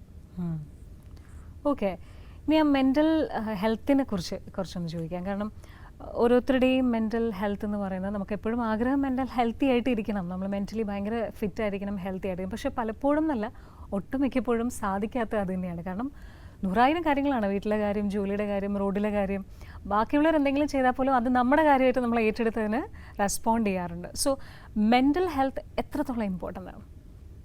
നമ്മൾ ഈ ഫിസിക്കൽ ഹെൽത്തും മെൻ്റൽ ഹെൽത്തും എന്നാണ് സെപ്പറേറ്റ് ചെയ്തത്? സെപ്പറേറ്റ് ചെയ്തപ്പോഴാണ് പ്രശ്നം വന്നത്. Body and mind is always connected, it has never been disconnected. നമ്മൾ ഇന്നിപ്പോൾ പറയുന്നുണ്ട് mind body connect, mind body connect. ഇത് എന്നാ ഡിസ്കണക്റ്റഡ് ആയിരുന്നത്? ഒരിക്കലും ഡിസ്കണക്റ്റഡ് ആയിരുന്നില്ല, എപ്പോഴും it was part of each other. ഇപ്പം എനിക്കൊരു മൈഗ്രെയിൻ ഉണ്ട്, ഹെഡേക്ക് ഉണ്ടെന്നുണ്ടെങ്കിൽ you can see it in my body. അകത്ത് ഹെഡേക്ക് വെച്ചിട്ട് ഞാൻ ഇങ്ങനെ ആകുമ്പോൾ I'm going against my body എന്നാണ്. കറക്റ്റ് അല്ലേ? ശരിക്കും ഞാൻ ബോഡി പറയുന്ന കേൾക്കുകയാണെന്നുണ്ടെങ്കിൽ you will know from my face, you will know from my body language, you will know from my energy level, എല്ലാത്തിലും നമുക്കത് കാണാൻ പറ്റും. So mind body always connected ആണ്. സോ ഫിസിക്കൽ ഹെൽത്തിന് നമ്മൾ കൊടുക്കുന്ന പോലെ തന്നെ ഇമ്പോർട്ടൻസ് നമ്മൾ മെൻ്റൽ ഹെൽത്തിനും കൊടുത്തില്ലെന്നുണ്ടെങ്കിൽ മെൻ്റൽ ഹെൽത്ത് ഇഷ്യൂസ് വേഴ്സ് ആവും തോറും ഫിസിക്കൽ ഹെൽത്ത് ഇഷ്യൂസും വേഴ്സ് ആവും. കാരണം ബോഡി അകത്തുനിന്ന് കമ്മ്യൂണിക്കേറ്റ് ചെയ്യാൻ ശ്രമിച്ചുകൊണ്ടിരിക്കുകയാണ്, ഇത് ശരിയല്ല, അല്ല ഇന്ന ആളുടെ ഒരു സമീപനം ശരിയല്ല, അല്ല ഇന്ന ഒരു ജോലി സ്ഥലം ശരിയല്ല. എത്ര പേരുണ്ടെന്നറിയാം ജോലി മാറ്റിയിട്ട് അസുഖം ശരിയായവർ. The kind of work, kind of environment, അല്ലെങ്കിൽ ആ എൻവയൺമെന്റിൽ ഉണ്ടായിരുന്ന ടോക്സിസിറ്റി. ഇന്ന് ധാരാളം റിസർച്ചസ് ഉണ്ട്, ടോക്സിക് റിലേഷൻഷിപ്പിലുള്ളവർ ആ റിലേഷൻഷിപ്പിൽ നിന്നും വെളിയിൽ വരുമ്പോൾ അവരുടെ ഓട്ടോ ഇമ്മ്യൂൺ കണ്ടീഷൻസ് ശരിയാവുന്നുണ്ട്. എക്സീമ പോലത്തെ പ്രശ്നങ്ങൾ ശരിയാവുന്നുണ്ട്, ആസ്മ പോലത്തെ പ്രശ്നങ്ങൾ ശരിയാവുന്നുണ്ട്. സോ ആ റിലേഷൻഷിപ്പിൽ ടോക്സിസിറ്റി പോലും നമ്മുടെ ബോഡിയാണ് എഫക്ട് ചെയ്യുന്നത്. അതായത് മെന്റലി മാത്രമല്ല ഫിസിക്കലിയും ഒരുപാട് ചേഞ്ചസ് ഉണ്ടാകും എന്നുള്ളതാണ്. തീർച്ചയായും തീർച്ചയായും. അത് ബോഡി പിന്നെ എങ്ങനെയെങ്കിലും കമ്മ്യൂണിക്കേറ്റ് ചെയ്യണ്ടേ? പല രീതിയിൽ തലവേദനകൾ തന്നു, പാനിക് അറ്റാക്സ് തന്നു, ഷോർട്ട് ഓഫ് ബ്രെത്ത് തന്നു, നീ കേൾക്കണേ ഇല്ല. പിന്നെ നിന്നെ ഞാൻ എങ്ങനെ കേൾപ്പിക്കുന്നേ? ഞാൻ അകത്തുനിന്ന് ഇങ്ങനെ ബഹളം വെക്കുകയാണ്, നീ ആണെങ്കിൽ ഇങ്ങനെ ഓട്ടപ്പാച്ചലിനടിക്കുക, ഭയങ്കര അലച്ചിലാണ്, ഹസ്ലിങ് ഓൾ ദ ടൈം. ഇതിനിടയ്ക്ക് ഞാൻ എങ്ങനെയാ കേൾപ്പിക്കുക? ഞാൻ വലിയൊരു അസുഖം തരും, അപ്പോഴെങ്കിലും കേൾക്കൂലോ. സോ ഈ അസുഖങ്ങൾ എന്ന് പറയുന്നത് തന്നെ നമ്മളൊന്ന് ഡീപ്പ് ഡൈവ് ചെയ്ത് നോക്കിക്കഴിഞ്ഞാൽ പല രീതിയിലും നമ്മൾ നമ്മുടെ ബോഡി പറയുന്ന കാര്യങ്ങൾ കേൾക്കാത്തത് കൊണ്ടൊക്കെ തന്നെയാണ്. So to a large extent കേട്ടോ, ഞാൻ എല്ലാത്തിൻ്റെ റീസണാണെന്ന് ഒരിക്കലും പറയുന്നില്ല. ബട്ട് ചോദിച്ച ചോദ്യം ബോഡിയും മൈൻഡും കണക്റ്റഡ് ആണെന്നുള്ളത്. അതുകൊണ്ട് ആളുകൾക്ക് ഇപ്പോൾ ഫിസിക്കൽ ഇഷ്യൂ ഉണ്ടെങ്കിൽ പോലും നിങ്ങളുടെ ഇമ്മീഡിയറ്റ് എൻവയൺമെന്റിൽ നിങ്ങൾ എന്താണ് ചെയ്യുന്നത്, അല്ല നിങ്ങളുടെ ചുറ്റിനുമുള്ള ആളുകളുടെ ഇമ്പാക്റ്റ് നിങ്ങളിൽ എന്താണ്, അല്ല നിങ്ങളുടെ വർക്ക് എൻവയൺമെന്റ് നിങ്ങൾ എങ്ങനെയാണ് ട്രീറ്റ് ചെയ്യുന്നത്, Okay. നിങ്ങൾ തന്നെ നിങ്ങളെ എങ്ങനെയാണ് ട്രീറ്റ് ചെയ്യുന്നത്. Maybe you have such a lot of low self worth and low self esteem and you feel you are not worthy of love and all of that will impact the body. No, lot of problems വരില്ലേ. So any time you feel there is a physical issue happening, if you deep dive there will be a mental health connect with it. Okay. ഇനി നമ്മുടെ കുട്ടികളുടെ റിസൾട്ടൊക്കെ വന്നിരുന്ന സമയത്ത്, അതായത് +2 വരുന്നു, 10th വരുന്നു, VHS, അങ്ങനെ ഓരോ ഇതിൽ വരുന്നു. അപ്പോൾ കുട്ടികളുടെ ഒരു മെൻ്റൽ ഒരു സ്റ്റാറ്റസ് അല്ലെങ്കിൽ ആ ഒരു മെൻ്റൽ പ്രഷർ എന്നൊക്കെ പറയുന്നത് നമുക്ക് അന്നായാലും ഇന്നായാലും സെയിം തന്നെയാണ്. കാരണം അത് നമുക്ക് പ്രവചനാതീതമാണ്. എത്രയൊക്കെ തന്നെ നമ്മൾ കൂളാവാൻ ചിലപ്പോൾ ചില പാരൻസ് എങ്കിലും നീ ഒരുപാട് സ്ട്രെസ് ആകുന്ന കുഴപ്പമില്ല എന്ന് പറഞ്ഞാൽ പോലും കുട്ടികൾക്കിടയിലെയും സൊസൈറ്റിക്കിടയിലെയും അല്ലെങ്കിൽ സ്കൂളിനുള്ളിലെയും ഒക്കെ ഒരു പ്രഷർ ഉണ്ടല്ലോ, അത് കുട്ടികൾക്ക് ഡേ ബൈ ഡേ കൂടി വരുന്നതേ ഉള്ളൂ. അപ്പോൾ കുട്ടികളുടെ ഇടയിൽ ഇപ്പോൾ സ്കൂൾ തലങ്ങളിലാണെങ്കിലും കോളേജ് തലങ്ങൾ, അവരും ടീനേജേഴ്സ് ആണല്ലോ, അവരുടെ ഇടയിലാണെങ്കിലും ഈ മെൻ്റൽ ഹെൽത്തിനെ കുറിച്ചുള്ള അവെയർനെസ്സിന് എത്രത്തോളം ഇമ്പോർട്ടൻസ് ഉണ്ട് അല്ലെങ്കിൽ എത്രത്തോളം നിങ്ങൾക്ക് കൊടുക്കാൻ പറ്റുന്നുണ്ട്? ഞാൻ കുട്ടികൾക്കും ടീനേജേഴ്സിനും ക്ലാസ് എടുക്കാറില്ല. ഞാൻ പേരൻസിനും ടീച്ചേഴ്സിനും മാത്രമേ ക്ലാസ്സസ് എടുക്കാറുള്ളൂ. പക്ഷേ ഈ പ്രോബ്ലം ഭയങ്കര പ്രിവലൻ്റ് ആണ് യങ്സ്റ്റേഴ്സിൽ.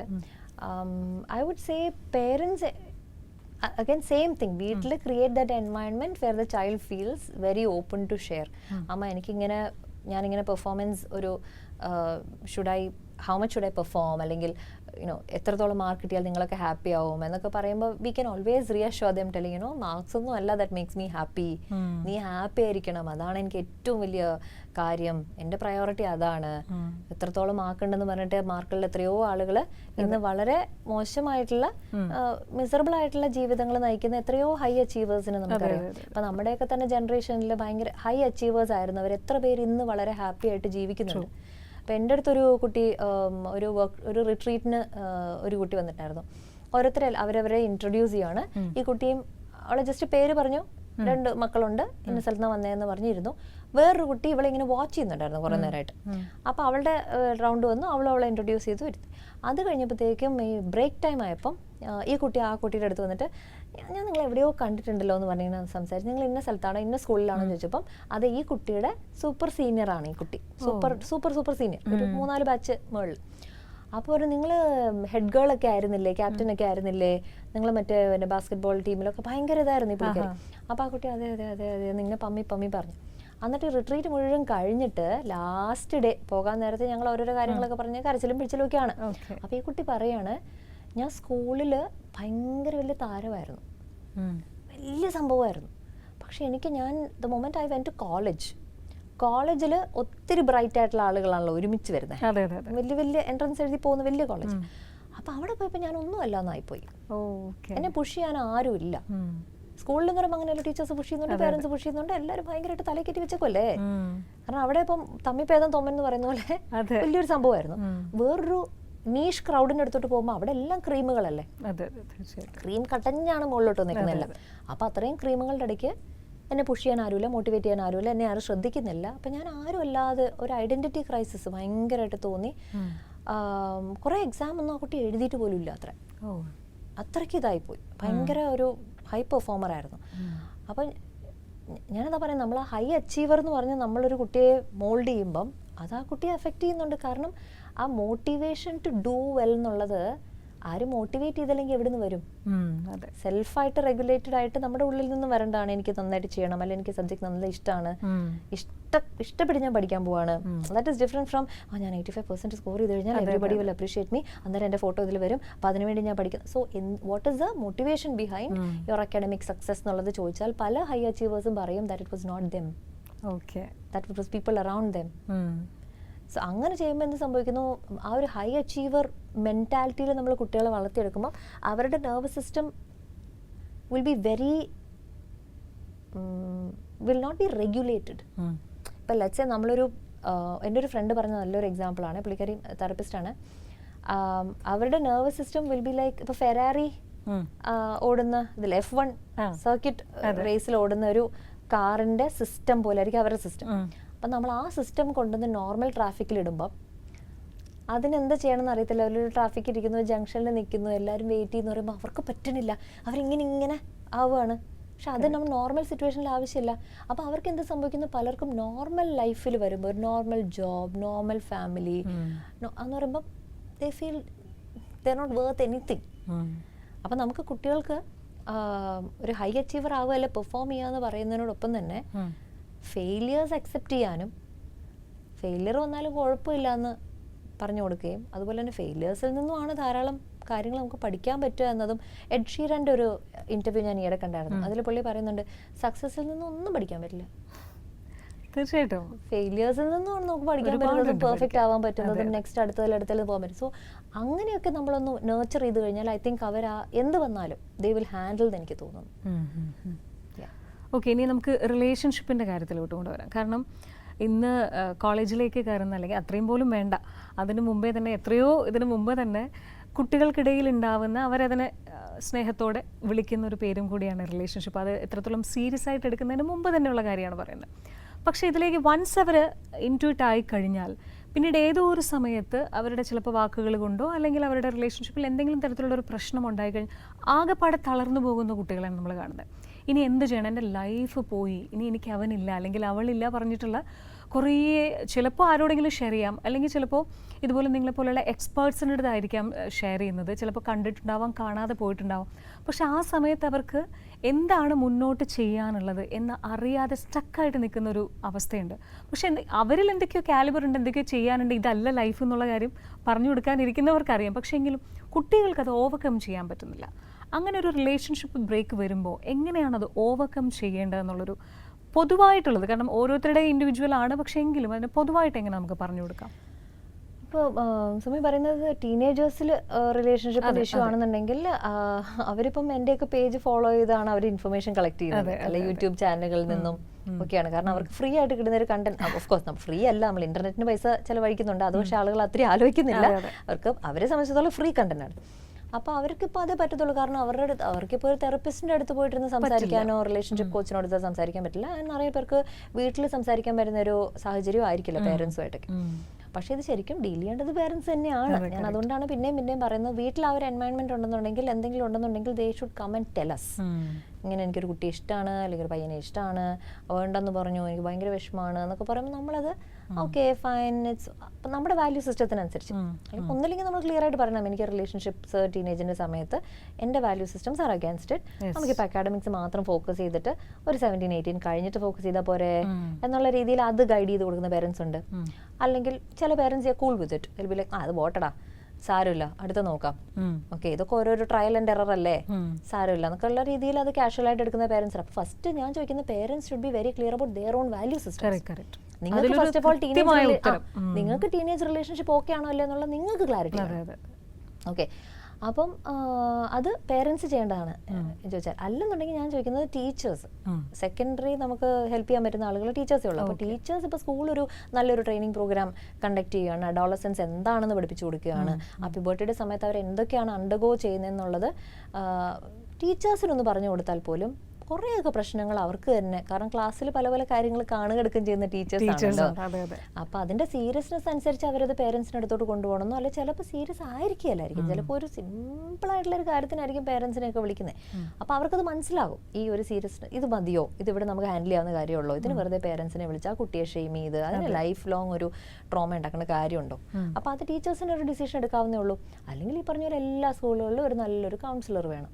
പക്ഷെ അതുകൊണ്ട് ആരും പോയി സംസാരിക്കാറൊന്നും ഇല്ല കേട്ടോ. എനിക്ക് കിട്ടിയ കുറേ DMs ഒക്കെ ഞാൻ പറയാറുണ്ട്, നിങ്ങളുടെ സ്കൂളിൽ കൗൺസിലർ ഉണ്ടോ? ഉണ്ട്, ഒന്ന് പോയി സംസാരിച്ചു I'm not okay. Counsellor പോയി ടീച്ചേഴ്സിനോട് പറയും, ടീച്ചേഴ്സ് പോയി പേരൻസിനോട് പറയും. കറക്റ്റ്, അതാണ് പലയിടങ്ങളിൽ നടന്നുകൊണ്ടിരിക്കുന്നത്, ഞാനും കേട്ടിട്ടുണ്ട്. അങ്ങനെ ഒരു റൂട്ട് അവിടെ കിടക്കുന്നുണ്ട്. പിന്നെ സുമിയുടെ ക്വസ്റ്റ്യൻ്റെ ആൻസർ എന്ന് പറയുന്നത് റിലേഷൻഷിപ്സിനെ കുറിച്ചുള്ള ക്ലാരിറ്റി അഗൈൻ പേരൻസിൽ നിന്നും പോയി ആകണം. അല്ലെന്നുണ്ടെങ്കിൽ സോഷ്യൽ മീഡിയയിൽ കൂടെയോ എവിടെയെങ്കിലും നല്ല, അതായത് ഞാൻ പറയുന്നത് റിയലിസ്റ്റിക് എക്സ്പെക്ടേഷൻസ്. കറക്റ്റ്, വെറുതെ സിനിമയിൽ കാണിക്കുന്ന റൊമാൻസ് അല്ല. ഇപ്പം നമ്മുടെയൊക്കെ ജനറേഷനിലാണെങ്കിൽ തന്നെ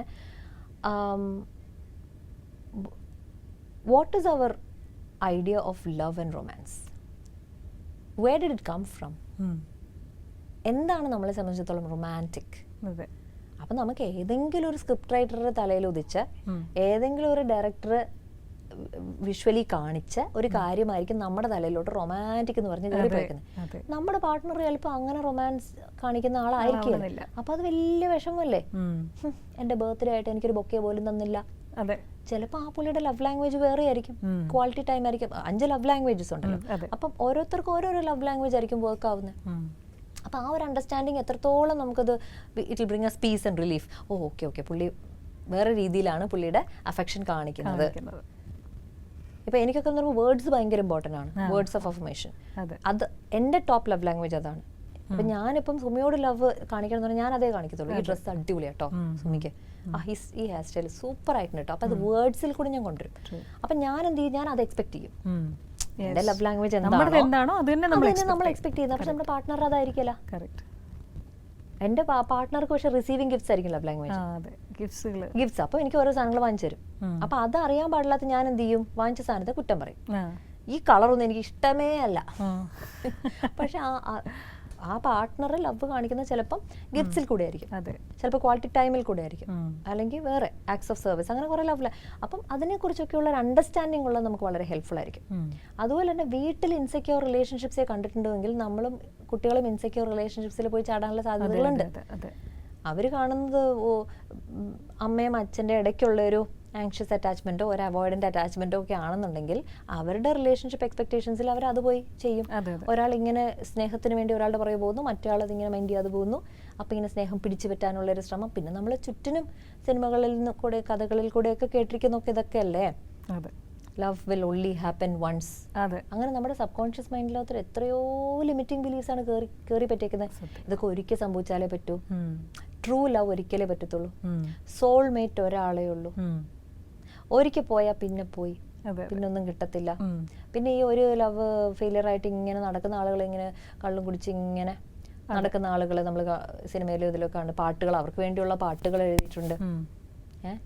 പിന്നെ അല്ലെന്നുണ്ടെങ്കിൽ പോയി സ്റ്റോക്ക് ചെയ്ത് പുറകെ നടന്ന് പെർസിസ്റ്റ് ചെയ്ത് നീ എന്നെ ലവ് ചെയ്തേ പറ്റൂ എന്നുള്ള രീതിയിൽ പോയി ഇറിറ്റേറ്റ് ചെയ്ത്, അതൊക്കെ അല്ലായിരുന്നു ഒരു കാലഘട്ടത്തിൽ, അതൊക്കെ അല്ലായിരുന്നു ഭയങ്കര. ഇപ്പോൾ ഒക്കെ എല്ലാം മാറി മാറി വരുന്നുണ്ട്. പക്ഷെ നമ്മുടെ തലയിലോട്ട് ഇതൊക്കെയാണ് കയറിയിരിക്കുന്നത്. അപ്പം നമ്മുടെ ആ കുട്ടികൾ എന്ത് വിചാരിക്കും, ഞാൻ കുറച്ചുകൂടെ ഒന്ന് അഗ്രസീവായിട്ടൊന്ന് പെർസ്യൂ ചെയ്യുവാണെന്നുണ്ടെങ്കിൽ ചിലപ്പോൾ അവർ സ്നേഹിക്കുമായിരിക്കും.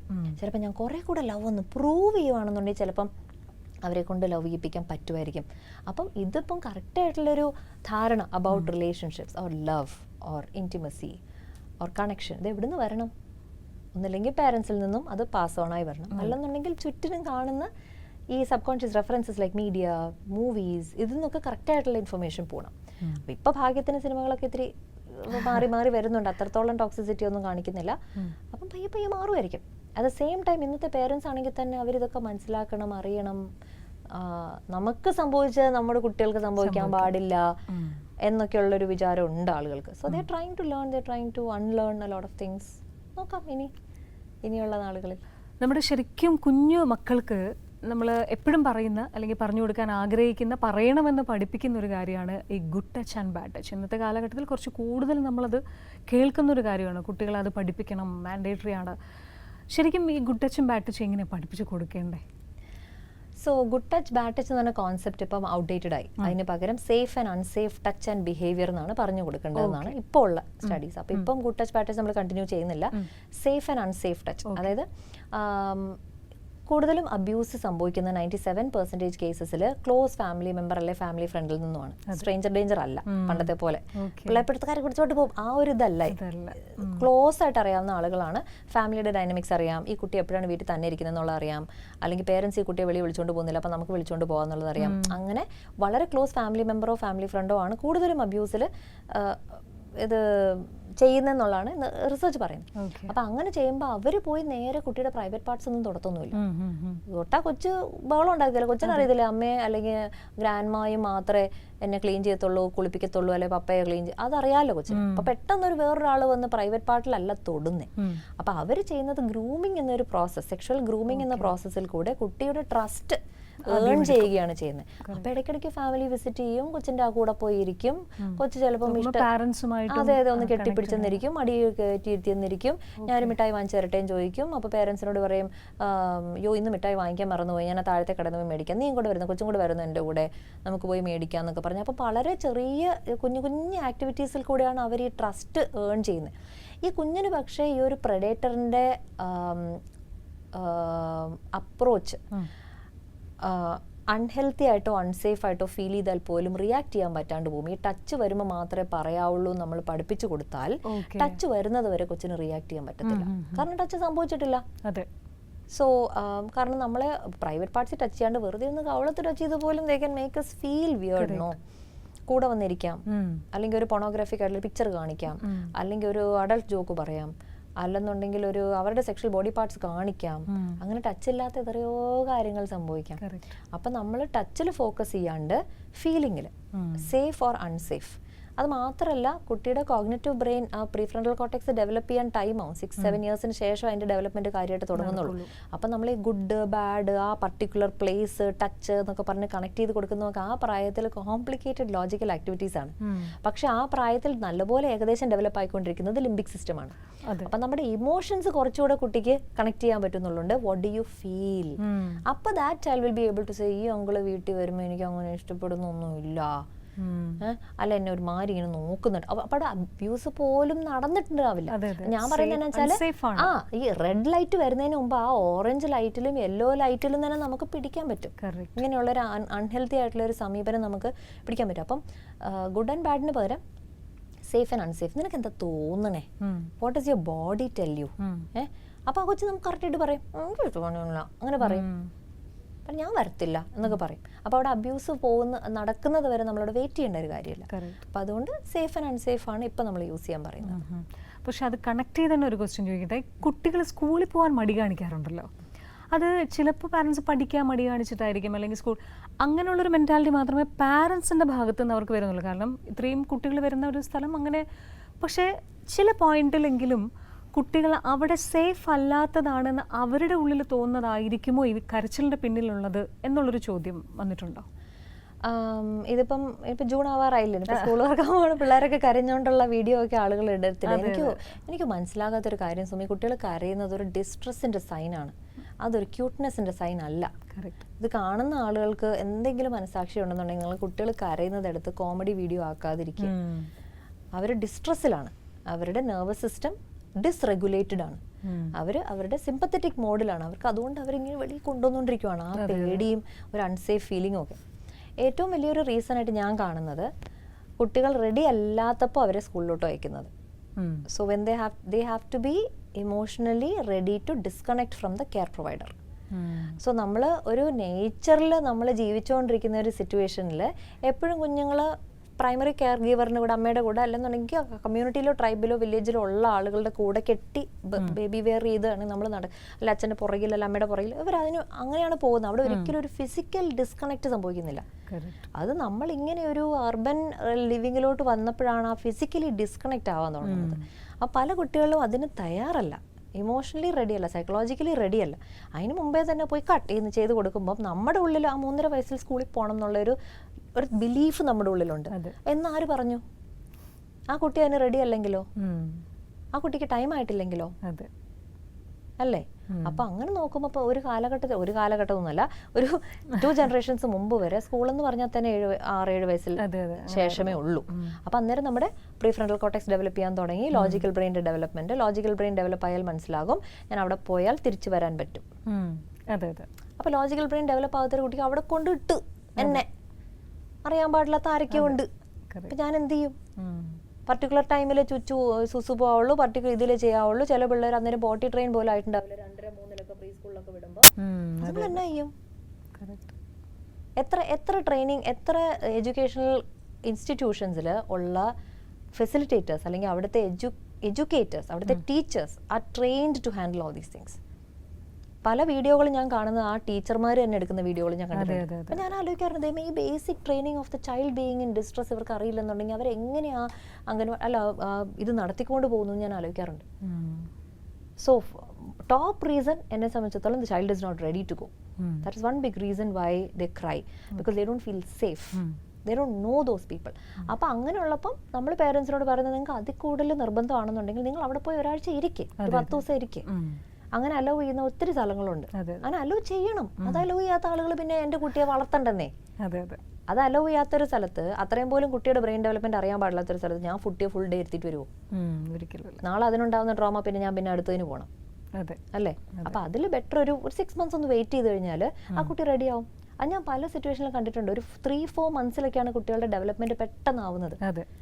ഒരു 4-ൽ റെഡി ആവത്തില്ല, 4.5-ലായിരിക്കും ഭയങ്കരമായിട്ട് റെഡി ആവുന്ന കുട്ടി. പെട്ടെന്ന് പെട്ടെന്ന് ചേഞ്ചസ് സംഭവിക്കുന്ന ആ ഏജിൽ ഓരോ മാസത്തിലും ഓരോരോ മൈൽ സ്റ്റോൺസ് അവർ മീറ്റ് ചെയ്യുന്നുണ്ട്. അപ്പം ഒന്ന് വെയിറ്റ് ചെയ്താൽ ചിലപ്പം അടുത്ത സ്കൂൾ ഇയറിൽ ടേമിൽ അവർ റെഡി ആവുമായിരിക്കും. അപ്പം അത് നമ്മുടെ as parents we need to take that call. അപ്പം ഇതിലൊരു കാര്യം വെച്ചാൽ പേരൻസ് ഇപ്പം ചൈൽഡ് ബ്രെയിൻ ഡെവലപ്മെന്റ് മനസ്സിലാക്കിയാൽ മാത്രമേ പേരന്റ് ആവാൻ പറ്റുന്നുള്ളൂ റൂൾ ഉണ്ടായിരുന്നെങ്കിൽ എന്ത് സംഭവിച്ചേനെ? ഇത്രയും വലിയ ജോബ് അല്ലേ. എല്ലാ ജോബുകൾക്കും ഒരു സർട്ടിഫിക്കേഷൻ ഉണ്ട്, ഒരു ക്വാളിഫിക്കേഷൻ ഉണ്ട്, ഒരു എന്തെങ്കിലുമൊക്കെ പഠിച്ചിട്ട് വരണം, ഡിഗ്രി ഡിപ്ലോമ കഴിയണം, ഒരു സർട്ടിഫിക്കേഷനെങ്കിലും കഴിയണം എന്ന് പറയുമ്പം പേരന്റിങ് എന്നൊരു വലിയൊരു ജോബിന് ഒരു ഹ്യൂമൻ ബീങ്ങിനെ റേസ് ചെയ്യുന്ന പരിപാടിയാണ്. നാളെ സൊസൈറ്റിക്ക് ഒരു പ്രശ്നമില്ലാത്ത രീതിയിൽ ഇയാൾ വളർന്നു വരണം, ആണാണെങ്കിലും പെണ്ണാണെങ്കിലും. അതിനെ വളർത്താനുള്ള എന്ത് ക്വാളിഫിക്കേഷനാണ് നമ്മുടെ ഉള്ളത്? സോ എന്നും പറഞ്ഞിപ്പം ഉടനെ എല്ലാവരും പേരൻറ്റിങ്ങിന് ഒരു കോളേജ് വേണം, ആ കോളേജിൽ പോയി നമ്മൾ പഠിച്ച് ബിരുദാനന്ദ ബിരുദം കിട്ടിയാലേ പേരൻ്റ്, അത് പറ്റത്തില്ല. പക്ഷെ ബേസിക് ആയിട്ടുള്ളൊരു ചൈൽഡ് ബ്രെയിൻ, അതിൻ്റെ ഒരു ഡെവലപ്മെൻറ്റ് എങ്ങനെയാണ്, എന്തുകൊണ്ടാണ് child brain logical brain development 6 വയസ്സിന് ശേഷം സംഭവിക്കുന്നത്, അല്ലെങ്കിൽ അതിൻ്റെ ഇമോഷണൽ ബ്രെയിൻ എത്രത്തോളം അണ്ടർ ഡെവലപ്ഡ് ആണ്, അതിൻ്റെ ഇമോഷൻ റെഗുലേഷൻ കുട്ടിക്ക് അതുകൊണ്ടാണ് ചെയ്യാൻ പറ്റാത്തത്, അതുകൊണ്ടാണ് ടാൻട്രംസ് ഉണ്ടാകുന്നത് അല്ലെങ്കിൽ മെൽറ്റ് ഡൗൺസ് ഉണ്ടാകുന്നത്. അന്നേരം നമ്മൾ അതിനെ ഇങ്ങനെ ഹാൻഡിൽ ചെയ്യണം. നമ്മൾ വഴക്കും ബഹളവും അടിയും ഇതൊക്കെ കൊടുത്തിട്ട് കാര്യമില്ല, ആ കുട്ടിക്ക് അത് മനസ്സിലാകത്തില്ല. അങ്ങനെയുള്ള ബേസിക് ആയിട്ടുള്ള എന്തെങ്കിലും കാര്യങ്ങൾ അറിയാമെങ്കിൽ പോലും നമ്മൾ ആ സ്റ്റാർട്ടിങ് സ്റ്റേജസ് നന്നായിട്ട് നമുക്ക് നാവിഗേറ്റ് ചെയ്യാൻ പറ്റും. പിന്നെ ഓരോ വർഷം പോയി ക്ലാസ് അറ്റൻഡ് ചെയ്തുകൊണ്ടിരിക്കാൻ പറ്റത്തില്ല, അല്ലെങ്കിൽ ബുക്ക് വായിച്ചുകൊണ്ടിരിക്കാൻ പറ്റത്തില്ല. അറ്റ്ലീസ്റ്റ് ആ ഒരു 0 to 7 ആ സ്റ്റേജ് എന്താണെന്ന് മനസ്സിലാക്കിയേ പറ്റൂ. That's what I feel. കാരണം എനിക്കത് ഒത്തിരി ക്ലാരിറ്റി തന്നിട്ടുണ്ട്. സോ എൻ്റെ കമ്മ്യൂണിറ്റി മെമ്പേഴ്സിനും അതെ, ഓ ഇതുകൊണ്ടല്ലേ കുട്ടി ഇങ്ങനെ ബഹളം വെക്കുന്നത്, ഇതുകൊണ്ടല്ലേ ഇങ്ങനെ വാശി പിടിക്കുന്നത്, ഇപ്പോൾ എനിക്ക് മനസ്സിലായി. നേരത്തെ ആണെങ്കിൽ ഞാൻ ഒരെണ്ണം പൊട്ടിച്ചേനെ, പക്ഷെ ഇപ്പം എനിക്ക് ആകത്ത് ബ്രെയിനിൽ എന്താ സംഭവിക്കുന്നത് എന്നുള്ളത് എനിക്ക് മനസ്സിലാവുന്നുണ്ട്. അപ്പം how to talk so kids will listen and how to listen so kids will talk. Beautiful ബുക്കാണ്. I would say all parents should read it. Even before becoming a parent you can read it. നിങ്ങളുടെ തന്നെ mental ഹെൽത്തിനെ കുറിച്ച് നിങ്ങൾക്ക് ഒത്തിരി കാര്യങ്ങൾ അതിൽ നിന്ന് മനസ്സിലാവും. അതുപോലുള്ള parenting books like kiss me നല്ലൊരു ബുക്കാണ്. സോ അങ്ങനെയുള്ള എന്തെങ്കിലും നല്ല പേരന്റിങ് ബുക്സ് അല്ലെങ്കിൽ വർക്ക്ഷോപ്സ് അതൊക്കെ അറ്റൻഡ് ചെയ്യുക. അല്ലെങ്കിൽ ഇഷ്ടംപോലെ യൂട്യൂബ് വീഡിയോസ് ഉണ്ടല്ലോ ഇതിനെക്കുറിച്ചൊക്കെ, ചൈൽഡ് ബ്രെയിനിനെ കുറിച്ചൊക്കെ. അപ്പോൾ കുറച്ചൊന്ന് അതിനെക്കുറിച്ച് അവെയർ ആണെന്നുണ്ടെങ്കിൽ നമ്മുടെ ചൈൽഡിനെ നമുക്ക് വേറൊരു രീതിയിൽ കാണാൻ പറ്റും. നൈസ്. ഇനി റിലേഷൻഷിപ്പിൽ വന്നൊരു ചോദ്യം എന്ന് പറയുന്നത് ടോക്സിക് റിലേഷൻഷിപ്പ്. ഏറ്റവും കൂടുതൽ കേൾക്കുന്ന ഒരു വാക്കാണ്. ഒരു റിലേഷൻഷിപ്പ് എപ്പോഴാണ് ടോക്സിക് റിലേഷൻഷിപ്പായിട്ട് മാറുന്നത്? ഞാനത് വേറൊരു രീതിയിൽ പറയാം. ടോക്സിക് റിലേഷൻഷിപ്പായി മാറുന്ന റിലേഷൻഷിപ്സ് ഒക്കെ തന്നെ ടോക്സിസിറ്റി ആദ്യമേ കാണിച്ചിട്ടുണ്ട്. അത് ടോക്സിക് അല്ലാത്ത ആൾ മനസ്സിലാക്കാതെ പോയതിൻ്റെ പ്രശ്നങ്ങളേ ഉള്ളൂ. അപ്പം നമുക്ക് റെഡ് ഫ്ലാഗ്സ് എന്ന് പറഞ്ഞ് നമ്മൾ പറയുന്ന കാര്യങ്ങൾക്ക് മുമ്പ് തന്നെയുള്ള ഓറഞ്ച് ഫ്ലാഗ്സും യെല്ലോ ഫ്ലാഗ്സും വരുന്ന സമയത്ത് തന്നെ ഇത് ശരിയല്ലല്ലോ, ഇതെന്താ ഇയാൾ ഇങ്ങനെ പറയണേ, ഇതിങ്ങനെ ഇത് പൊസസീവ്നെസ് ആണല്ലോ, ഇത് ഇച്ചിരി ഓവർ കൺട്രോളിങ് ആണല്ലോ എന്നുള്ളത് അപ്പം തന്നെ നമുക്ക് സ്ട്രൈക്ക് ആവുകയാണെന്നുണ്ടെങ്കിൽ അതങ്ങനെ ടോക്സിസിറ്റി വരെയൊന്നും എത്തില്ല. ബട്ട് അൺഫോർച്ചുനേറ്റ്ലി നമ്മൾ അങ്ങനെയുള്ള റിലേഷൻഷിപ്സ് കണ്ടിട്ടില്ല. സെക്യൂർ ആയിട്ടുള്ള ഒരു ടോക്സിസിറ്റി ഇല്ലാത്ത, കൺട്രോൾ ഇല്ലാത്ത, മാനിപ്പുലേഷൻ ഇല്ലാത്ത, അബ്യൂസ് ഇല്ലാത്ത റിലേഷൻഷിപ്സ് നമ്മൾ അങ്ങനെ ഒത്തിരി കണ്ടിട്ടില്ല. നമ്മുടെ പേരൻസിൻ്റെ ജനറേഷനിൽ അതില്ലായിരുന്നു. അങ്ങനെ ഇപ്പം അങ്കിൾസ് ആൻറ്റീസ് ഒക്കെ ഉണ്ടെങ്കിൽ പോലും എത്ര കപ്പിൾസ് അങ്ങനെ ഉണ്ടായിരുന്നായിരിക്കും? മേ ബി 1 കപ്പിൾ അങ്ങനെ ഉണ്ടായിരുന്നായിരിക്കും. പിന്നെ അവരുടെ ലൈഫ് നമ്മൾ ഒത്തിരി ക്ലോസ് പ്രോക്സിമിറ്റിയിൽ നമ്മളങ്ങനെ വാച്ച് ചെയ്തിട്ടുണ്ടാവില്ല. സോ നമ്മളെ അങ്ങനെ കുറ്റം പറയാൻ പറ്റത്തില്ല. So we don't have to take responsibility we don't have to take the blame for that, but we can take the responsibility for that, for not being well aware, because information was always there, right? So അപ്പോൾ നമ്മൾ എന്ത് ചെയ്യും, നമ്മൾ ആ ഒരു ഇച്ചിരി കിട്ടുന്ന love ആണ് ഭയങ്കര ലവ് എന്ന് പറഞ്ഞ് കടിച്ചു തൂങ്ങിയിരിക്കുക. അല്ലെങ്കിൽ നമ്മുടെ പേരൻറ്റുമായിട്ട് നമുക്ക് ട്രോമ ബോണ്ടഡ് ആയിരുന്നുണ്ടെങ്കിൽ നമ്മുടെ പാർട്ട്ണറുമായിട്ടും ട്രോമ ബോണ്ടഡ് ആവുക. ലവ് അല്ല, ട്രോമ ബോണ്ടഡ്. അല്ലെന്നുണ്ടെങ്കിൽ ചെറിയ രീതിയിലുള്ള കൺട്രോളും കാര്യങ്ങളൊക്കെ ആദ്യം നമ്മൾ ഇഗ്നോർ ചെയ്തിട്ട് അത് വലിയ വലിയ കൺട്രോളുകളായിട്ട് മാറുക. ചെറിയ രീതിയിലുള്ള കളിയാക്കലുകളും അല്ലെങ്കിൽ ഫ്രണ്ട്സിൻ്റെ കൂടെയൊക്കെ നമ്മളെ ഒന്ന് കളിയാക്കുകയോ എടുക്കുകയൊക്കെ ചെയ്യുമ്പോൾ നമ്മളും ചിരിച്ച് തള്ളിയിട്ട് അപ്പം പിന്നീട് പോകുമ്പോഴത്തേക്കും അത് ഇത്തിരി ഒന്ന് അതിൻ്റെ ഇൻറ്റൻസിറ്റി കൂടി വരുന്നത്. അങ്ങനെ എന്തെങ്കിലുമൊക്കെ നമുക്ക് ചെറിയ കാര്യങ്ങൾ വാച്ച് ചെയ്യാൻ ഉണ്ടായിരുന്നായിരിക്കും. അപ്പം അത് വാച്ച് ചെയ്യാൻ പഠിക്കുക എല്ലാവരും. അതുകൊണ്ടാണ് ഞാൻ പിന്നെയും പറയുന്നത്, തലയിലോട്ട് ഫീഡ് ചെയ്തിരിക്കുന്ന കാര്യങ്ങൾ നമ്മളെ മിസ്ഡയറക്റ്റ് ചെയ്യാൻ സാധ്യതകളുണ്ട്. ശരീരം നമ്മളെ മിസ്ഡയറക്റ്റ് ചെയ്യത്തില്ല. ബോഡിക്ക് ഒരു സത്യമേ ഉള്ളൂ. ആ ഒരു സൊമാറ്റിക് ഇൻ്റലിജൻസ്, ആ ബോഡിയുടെ ഇൻ്റലിജൻസ് എന്താണെന്നുള്ളത് നമ്മളൊന്ന് ഇവാലുവേറ്റ് ചെയ്യുകയാണെന്നുണ്ടെങ്കിൽ അകത്തുനിന്ന് തന്നെ നമുക്ക് പല പല മെസ്സേജസ് വരും. ശരിയല്ലോ, ഇത് നിന്നെ എന്താ ഫീൽ ചെയ്യിപ്പിക്കുന്നത്, നിനക്ക് ഒരുമാതിരി ഫീൽ ആവുന്നില്ലേ, എന്തിനാ അപ്പം നീ ഇപ്പം ഇതിനകത്തിരിക്കുന്നത്, എന്നാൽ അകത്തുനിന്ന് പലതും നമുക്ക് പറയുന്നുണ്ടാവും. സോ നമ്മൾ കുറച്ചുകൂടി ഒന്ന് ബോഡിലി നമ്മൾ കുറച്ചുകൂടെ ഇൻ ട്യൂൺ വിത്ത് വാട്ട് ആ body is trying to tell us കുറേയൊക്കെ നമുക്ക് പിടികിട്ടും. പിന്നെ എന്താണ് ടോക്സിക് റിലേഷൻഷിപ്പ് എന്ന് ചോദിച്ചു കഴിഞ്ഞാൽ, any relationship where you feel you are not an equal. Okay, ഞാൻ ഏതോ രീതിയിൽ താഴെയാണ്, അതായത് എനിക്ക് മേളിലാണ് മറ്റേ ആൾ എന്നൊരു തോന്നലുണ്ടെങ്കിൽ അത് ടോക്സിക് ആവാൻ സാധ്യതയുണ്ട്. Controlling relationship. Another thing is a relationship where you feel you are the only one taking efforts, the other person is not taking any effort. നമ്മൾ ആ റിലേഷൻഷിപ്പ് വളരാനും വളർത്താനും വേണ്ടി ഇങ്ങനെ പാടുപെടുകയാണ്. ഗിഫ്റ്റ് വാങ്ങിക്കുന്നു, കോൾ ചെയ്യുന്നു, എടുക്കുന്നു, എല്ലാം ചെയ്യുന്നു, പക്ഷെ മറ്റേ ആളുടെ കയ്യിൽ നിന്ന് ഒരു ഇതുമില്ല. കാരണം ചിലർ വിചാരിക്കും ടോക്സിസിറ്റി എന്ന് പറഞ്ഞാൽ അടിച്ച് പഞ്ചറാക്കി ബഹളം വെച്ച് ഇത് ചെയ്താലേ ടോക്സിസിറ്റി. ഇല്ല, ഇമോഷണലി അലൂഫായാലും ടോക്സിക് തന്നെയാണ്. ഇമോഷൻ സ്റ്റോൺ വാൾ ചെയ്യാന്ന് പറയും. ഒന്നും മിണ്ടാന്നും കൂടി ഇത് ആവുന്നേ ഇല്ല, ഇങ്ങനെ പോത്തിനോട് വേദൂതിയ പോലെ. അതും ഒരു വിധത്തിൽ ടോക്സിസിറ്റി അല്ലേ, അബ്യൂസ് അല്ലേ? കാരണം ഞാൻ ഇവിടുന്ന് കൂടുതൽ എനർജി ഇടുവല്ലേ. So that can be a toxic relationship. Another thing is if you feel like you walking on eggshells. നമുക്ക് ചുറ്റും കുറേ എഗ് ഷെൽസ് വെച്ചിട്ട് അതൊന്നും പൊട്ടിക്കാതെ അതിൻ്റെ മുകളിൽ കൂടെ നടക്കണം എന്ന് ആരെങ്കിലും പറഞ്ഞു കഴിഞ്ഞാൽ, അങ്ങനെയാണ് നമുക്ക് റിലേഷൻഷിപ്പിൽ ഫീൽ ആവുന്നതെങ്കിൽ അത് 101% ഒരു ടോക്സിക് റിലേഷൻഷിപ്പാണ്. കാരണം നമ്മളിങ്ങനെ ഇത് പറഞ്ഞാൽ ഹേർട്ടാവും, ഇത് പറഞ്ഞാൽ വഴക്ക് പറയും, ഇത് പറഞ്ഞാൽ നമ്മളോടത് ചെയ്യേണ്ടെന്ന് പറയും.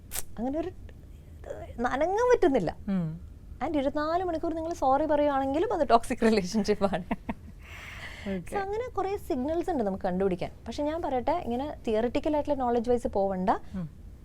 ഡീപ്പ് വിത്തിൻ യു നിങ്ങളുടെ ഇൻറ്റ്യൂഷന് നന്നായിട്ട് അറിയാം ആ റിലേഷൻഷിപ്പിന്റെ സ്റ്റേറ്റസ് എന്താണെന്നുള്ളത്. Ask your self. അത്തരം റിലേഷൻഷിപ്പിൽ ഇങ്ങനെ സോറി പറഞ്ഞ് കോംപ്രമൈസ് ചെയ്ത് പോകുന്നത് നല്ലതാണോ? നമ്മുടെ ഇന്നർ സെൽഫിന് അറിയാം നമ്മൾ ജെന്യുവൻ ആയിട്ടൊരു മിസ്റ്റേക്ക് ചെയ്തിട്ട് പറയുന്ന സോറി ആണോ, അതോ മറ്റേയാളെ പ്രീതിപ്പെടുത്താൻ വേണ്ടിയിട്ട് അല്ലെങ്കിൽ ആ ഒരു പ്രശ്നം അവോയ്ഡ് ചെയ്യാൻ വേണ്ടിയിട്ട് പറയുന്ന സോറി ആണെന്നുള്ളത് എല്ലാവർക്കും നന്നായിട്ട്. തീർച്ചയായിട്ടും. സോ അത് റിലേഷൻഷിപ്പിന്റെ ഗ്രോത്തിന് വേണ്ടിയിട്ടാണെന്നുണ്ടെങ്കിൽ ഒന്നല്ല 1000 സോറി പറയുക. ഈ റിലേഷൻഷിപ്പ് എങ്ങും പോകുന്നില്ല എന്ന് വളരെ ക്ലിയർ ആയിട്ട് അറിയാവുന്നുണ്ടെങ്കിൽ സോറി പറഞ്ഞ് സമയം വേസ്റ്റ് ചെയ്യാതിരിക്കുക. ഓക്കെ, ശരിക്കും ഇപ്പോൾ കേട്ടുകൊണ്ടിരിക്കുന്ന എന്തിനും ഏതിനും പറയുന്ന ഒരു വാചകമാണ് അല്ലെങ്കിൽ വാക്കാണ് ഡിപ്രഷൻ. എന്ത് വന്നാലും ഞാൻ ഡിപ്രഷനിലായിരുന്നു, ഞാൻ ഡിപ്രഷൻ മൂഡിലൂടെ കടന്നു പോകുന്നു. ശരിക്കും ഡിപ്രഷൻ്റെ യഥാർത്ഥ വേർഡ് പോലും മറന്നിരിക്കുന്ന അല്ലെങ്കിൽ അർത്ഥം പോലും മറന്നിരിക്കുന്ന ഒരു അവസ്ഥയാണെന്ന് വേണമെങ്കിൽ പറയാം. ഈ കാണുന്നത് കേൾക്കുന്നതെല്ലാം ഡിപ്രഷനാണോ? എല്ലാം ഡിപ്രഷനാണോ? സോ അത് ഓരോരുത്തർക്ക് അവരവരുടേതായ ലിവ്ഡ് എക്സ്പീരിയൻസ് ഉണ്ടല്ലോ. അവരുടെ ലിവ്ഡ് എക്സ്പീരിയൻസിൽ if they felt that something was depressing, then yes I would say as a psychologist ഞാനത് വാലിഡേറ്റ് ചെയ്യും ആദ്യം. ഓക്കെ ആണോ, അത് ശരി, ഓക്കെ. പക്ഷേ അത് നമുക്കിവിടെ ക്ലിനിക്കലി ഒന്ന് തെളിയിക്കണം. അത്രേ ഉള്ളൂ. അത് ക്ലിനിക്കൽ ഡിപ്രഷൻ ആണോ അതോ something else they going through, അതിനൊരു പറയാനൊരു വേർഡ് ഇല്ലഞ്ഞിട്ട് അവർ ഡിപ്രഷൻ അങ്ങ് യൂസ് ചെയ്യണോ എന്നുള്ളത് നമുക്ക് അന്നേരമല്ലേ പിടികിട്ടത്തുള്ളൂ.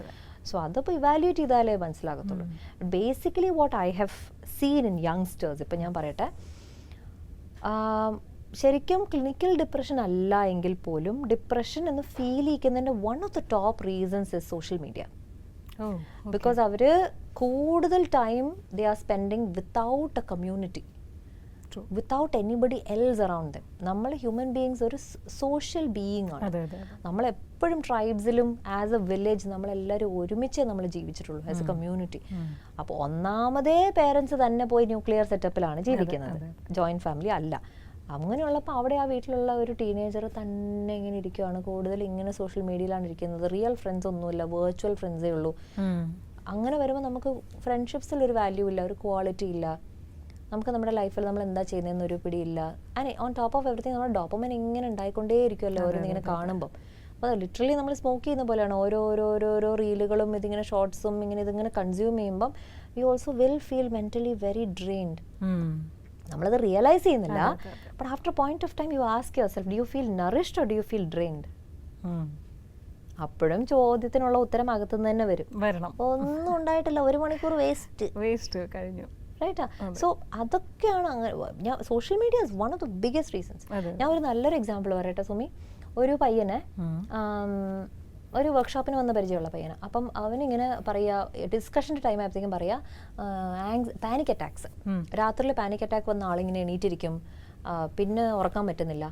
പക്ഷേ ഇൻസോംനിയൊക്കെ എന്തോ ടെസ്റ്റ് ചെയ്ത് ഇൻസോംനി ഒന്നുമില്ല, വേറെന്തോ ആങ്സൈറ്റിയുടെ എന്തോ പാനിക് അറ്റാക്ക് ആണെന്നോ പേടി വരുന്നെന്നോ അങ്ങനെ എന്തൊക്കെയോ പറഞ്ഞു.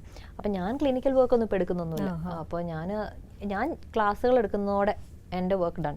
എനിക്ക് കുറേ അഫിലിയേറ്റ്സ് ഉണ്ട്, കുറേ പ്രൊഫഷണൽസ് ഉണ്ട്. അപ്പോൾ അവരുടെ അടുത്തോട്ട് ഞാൻ ലീഡ് ചെയ്ത് വിടുകയാണ് ചെയ്യുന്നത്. അപ്പോൾ ഇയാളെ ഇതിന് വിട്ടു, കൗൺസിലിങ്ങിന് വിട്ടപ്പോഴത്തേക്ക് എന്താ സംഭവം എന്നറിയാം, ആൾക്ക് ചൈൽഡ്ഹുഡ് അതിമനോഹരമായിരുന്നു. ആള് ഇപ്പം അവൻ 21 ഇയേഴ്സ് ഉണ്ടാവും അവന്.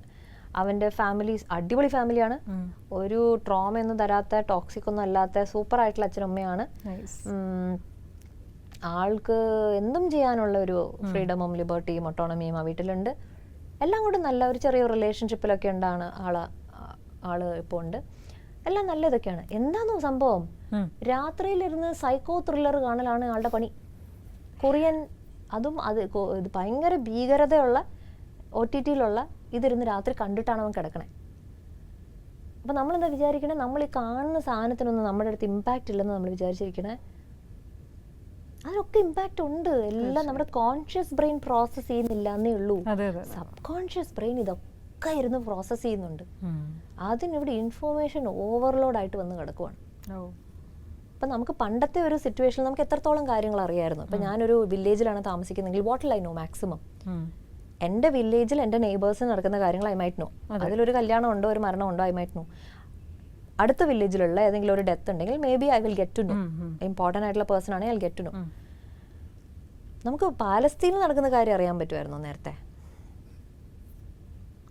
സിനിമാക്കാരുടെ കാര്യം അവരൊക്കെ ഇപ്പോഴല്ലേ വന്നത്. ഇപ്പം നമുക്ക് എങ്ങനെ വെച്ചാൽ എല്ലാവരുടെ കാര്യങ്ങൾ അറിയാം. നമുക്ക് we have so much of information to process. ഭയങ്കര ഇൻഫർമേഷൻ ഓവർലോഡാണ്. ഇതിൻ്റെ അകത്ത് ഇത്രയൊന്നും ഇൻഫർമേഷൻ്റെ ഒരു ആവശ്യവുമില്ല. വേറൊരു പ്രശ്നം ഞാൻ പറയട്ടെ Sumi, cinema is also big influence in youngsters. സിനിമയിൽ നിന്ന് വരുന്ന മെസ്സേജസ് ഞാൻ പറയുന്നില്ല, സിനിമ പ്രൊഫഷണൽസിൻ്റെ lives, they are so invested. ഞാൻ ഈ റിട്രീറ്റ്സിലൊക്കെ ഉണ്ടല്ലോ, എൻ്റെ ഏജ് ഗ്രൂപ്പുകാർ നമ്മൾ സംസാരിക്കുന്നത് വേറെയാണ്, പക്ഷെ അതിൽ യങ്സ്റ്റേഴ്സ് വരുമല്ലോ, അവർക്ക് സംസാരിക്കാൻ തന്നെ ഒന്നുമില്ല.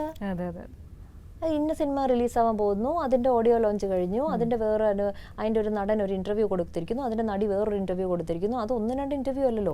ഓഡിയോ ലോഞ്ചിന് ഒരു ഇൻ്റർവ്യൂ, സിനിമ ഇറങ്ങുന്നതിന് ഒരു ഇൻ്റർവ്യൂ, സിനിമ ഇറങ്ങിയതിന് ശേഷം ഒരു ഇൻ്റർവ്യൂ, സക്സസ് മീറ്റിൽ ഒരു ഇൻ്റർവ്യൂ.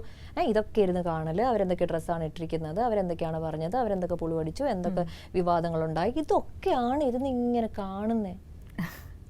അത് എന്ത് രീതിയിൽ അത് അവർക്ക് ബെനിഫിറ്റ് കൊണ്ടുവരുന്ന എന്താണ് അതിലുള്ളത്? ഞാൻ എൻ്റർടൈൻമെൻറ്റ് വേണ്ടെന്ന് ഒരിക്കലും പറയില്ല. Entertainment is part of life. ഇപ്പം ഞാനും സോഷ്യൽ മീഡിയയിലുണ്ട്. Part of what I do is entertain everybody. വെറുതെ കാര്യം പറയണമെന്നുണ്ടെങ്കിൽ എഴുതി വെച്ചിട്ട് എനിക്ക് പോകാവുന്നേ ഉള്ളൂ. ഞാൻ എന്തിനാ റീൽ ഉണ്ടാക്കണം? ഇപ്പം എൻ്റർടൈൻമെൻറ്റ് ഫാക്ടർ അവിടെ ഉണ്ട്. സുമിയുടെ വർക്കിൽ എൻ്റർടൈൻമെൻറ്റ് ഉണ്ട്. പക്ഷേ as a youngster they should know where to put a full stop, where to put a comma. They should know, okay ഇത്രയും ടൈം ഞാൻ കണ്ടു, okay time boundaries. Let me do this and then I can come back to this. Or I can reward myself by watching a movie. And weekly, let me not watch more than 1 horror movie.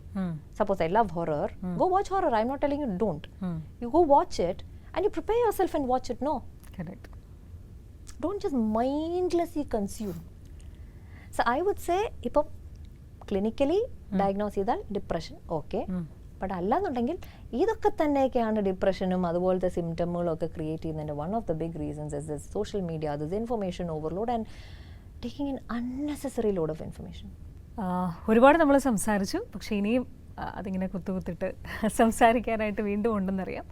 പക്ഷേ മറ്റൊരവസരത്തിൽ നമുക്ക് വീണ്ടും ഇരിക്കാം. ഇനിയും ഇതുപോലെയുള്ള ചെറിയ ചെറിയ കുഞ്ഞു കുഞ്ഞ് ഇൻഫർമേഷൻസ് ആവട്ടെ, നമ്മുടെ ഡേ ടു ഡേ ലൈഫിൽ നടക്കുന്ന കാര്യങ്ങളാവട്ടെ, റീൽസിലൂടെയും സോഷ്യൽ മീഡിയയിലൂടെയൊക്കെയും മറ്റുള്ളവർക്ക് ഉപകാരപ്പെടും എന്നുള്ള രീതിയിൽ പുറത്തേക്ക് വരട്ടെ. എല്ലാ വിധത്തിലുള്ള ആശംസകളും. Thank you so much. Thank you so much.